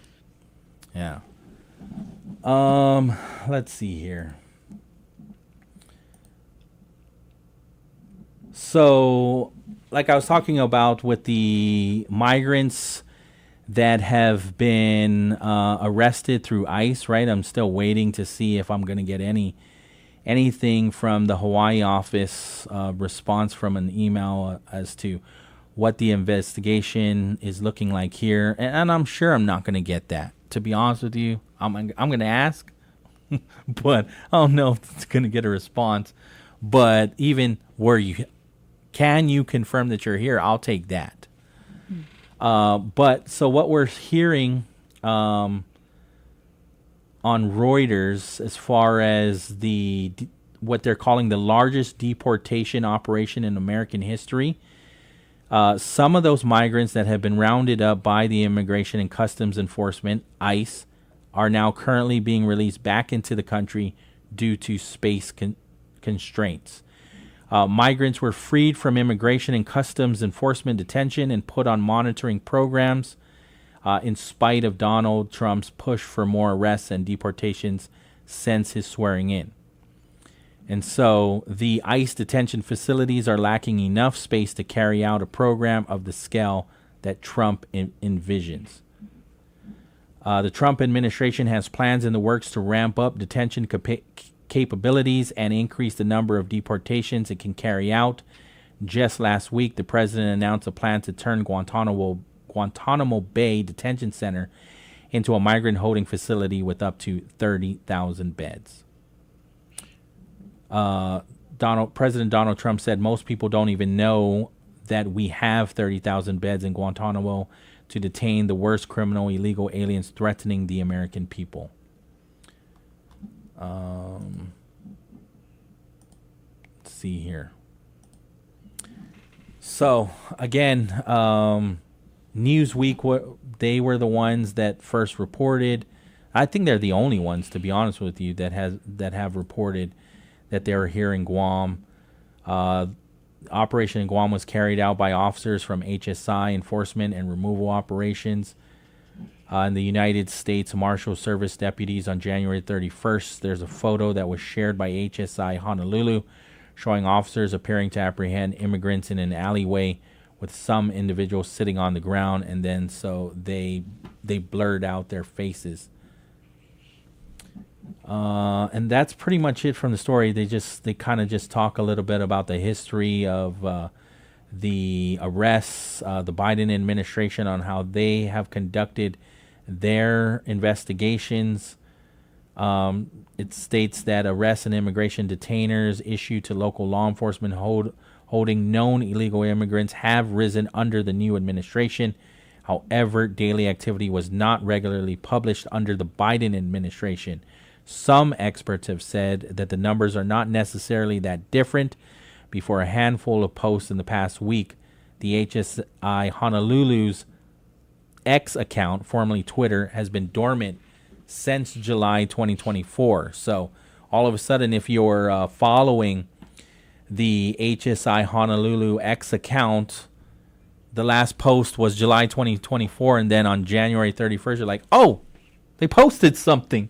Yeah. It's kind of like that too on these websites, to be honest with you. Yeah. Like I was trying to get information today with the U.S. District Court of Guam, U.S. Marshals. I was trying to find email addresses to some of these offices too. And when I click on like news releases or, in the news, the stuff that they posted was a year ago, 6 months ago, 2 years ago. They're not like, it's not being updated as far as like what they've been doing as far as press releases go, or even just PR stuff. Like just random PR things are not being regularly posted. And these are federal websites too.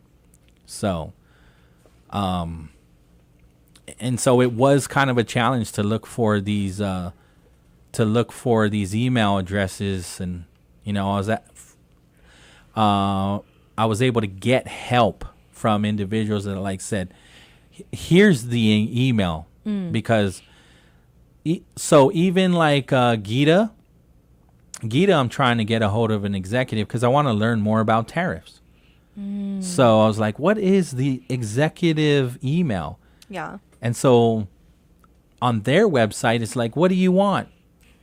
Put your name, your email, and your message. I'm like, it's like, who's getting this? Yeah. I don't know who's email go to, or where does this who's go to? who's going to read my email? Yeah, in my opinion, I don't like companies that do that. They don't have like an actual contact. Yeah. Like they give you who these people are.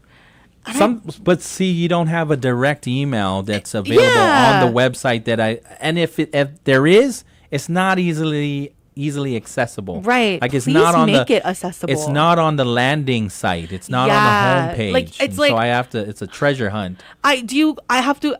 When I check all the tabs, and if I can't find anything, I have to scroll. I scroll all the way to the bottom to see what's at that. Home, contact us. Those little things at the end of the page. Right. Because even the search, you want to. I'll put in the won't find person's it. name. It goes, here's the bio. Yeah, and I'm like, no, I don't want to read about them. I want to email them. Contact us. I'm like, okay, contact you. All right. What's your name, last name, your email, and then a place to put your comment. And I'm like, I don't know if I'm even barking up the right tree. Right. Whoever's reading this, I don't know if I'm even supposed to be, am I in the right room? Yeah. Hello? Yeah. Yeah. So, Yeah, it was a little frustrating, but I think I got who I need to get to. I'm just now waiting for the response. Good. Yeah. Well, I'm glad that you were a success story in this because, Pauly, there's so many times. You know which platform I dislike the most for not having a great help center? Which one? Instagram and Facebook. Well, Facebook might be a little bit easier because you can actually, like with the Meta, you can talk to people. But on Instagram, if you have some kind of concern or problem, they don't even have a question, an email, or anyone to call. Like I'm okay with waiting hours on the phone. I just want to feel like someone wants to hear me.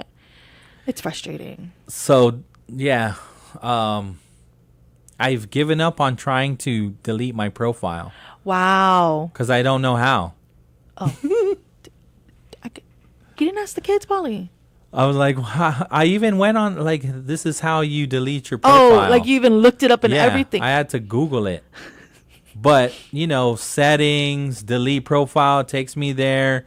And then it's asking me for a couple other things. I'm like, what is going on here? And that makes me wonder, like, why such the long process to leave? Maybe because they don't want you to. They're like, we need you here. They don't want you to. Correct. So they make it harder for you to leave. Ugh. I'm glad I didn't, though, to be honest with you. Yeah. Because there's a lot of history that I have on. I don't go on Facebook. I rarely do unless somebody tags me and then I see the alert and I'll go check it out, right? But I'm making a very conscious effort to not, because it's my little way of boycotting Meta. Okay. But I'm glad I didn't completely delete it, though. Yeah. Because I have a lot of history on it. I've practically documented my kids' childhood, my 3 kids' childhood on it. Right? There's videos of them growing up. There's photos of them. There's photos of us. Yeah. And I'm glad I didn't, because my wife was looking for a video that I know I posted on Facebook at Disney World years ago. And she was able to find it. And we were watching. I'm like, it just made me so I could start exporting that, but that's going to take too much work.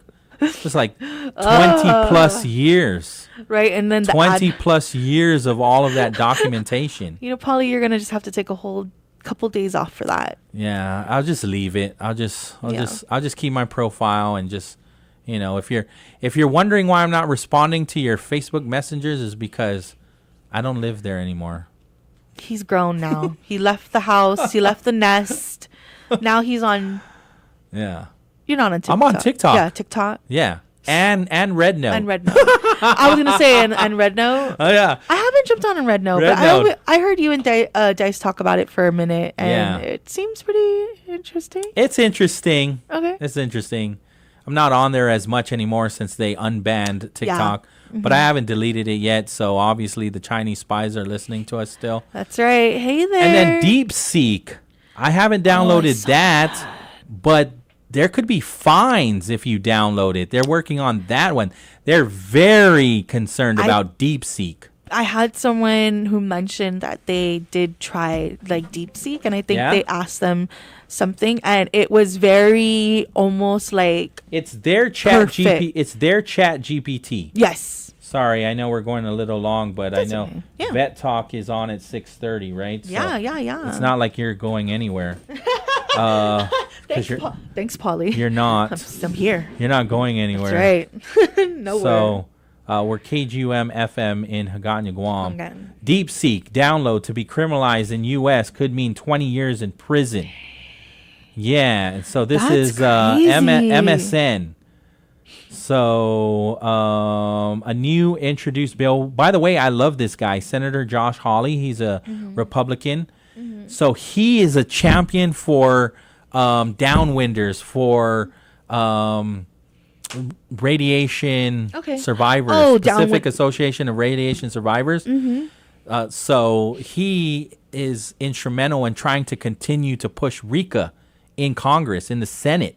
And hit Senator Hawley and Senor Robert Celestial are constantly talking to each other, right? Very cool. So I like the guy. And so he's got this bill that he has introduced that is would restrict the Chinese artificial intelligence technology, DeepSeek, and is looking to, in this bill, anyone found violating these restrictions could face up to 20 years in prison, as well as substantial monetary penalties of up to $1 million for individuals and $100 million for companies. And this is a proposed law. The technology or intellectual property developed in China would be barred from importation into the U.S. So anyone downloading it while in the U.S., you could be held liable to those. Crazy. So that's how concerned they are about this one. I don't blame them, to be honest. All right, I'm going to get out of here. Okay. Yeah, make some room for Vet Talk. Uncle Johnny Atulai is Admiral is here as well, Auntie Bobby. Mm-hmm. So don't go anywhere. Okay. Tomorrow we'll do it all over again with Patty Arroyo, Mornings with Patty. Rolling with Dice. It's Thursday, so you've got Educuentos from 10 to 11. UOG Sustainability Waves from 11 to 12. Maximum Millennium Music's going to take you back to another Brightside from 2 to 6. All right here on the Sound of Guam. Everybody get home safe. Be kind to each other, especially out on those roads. Adios.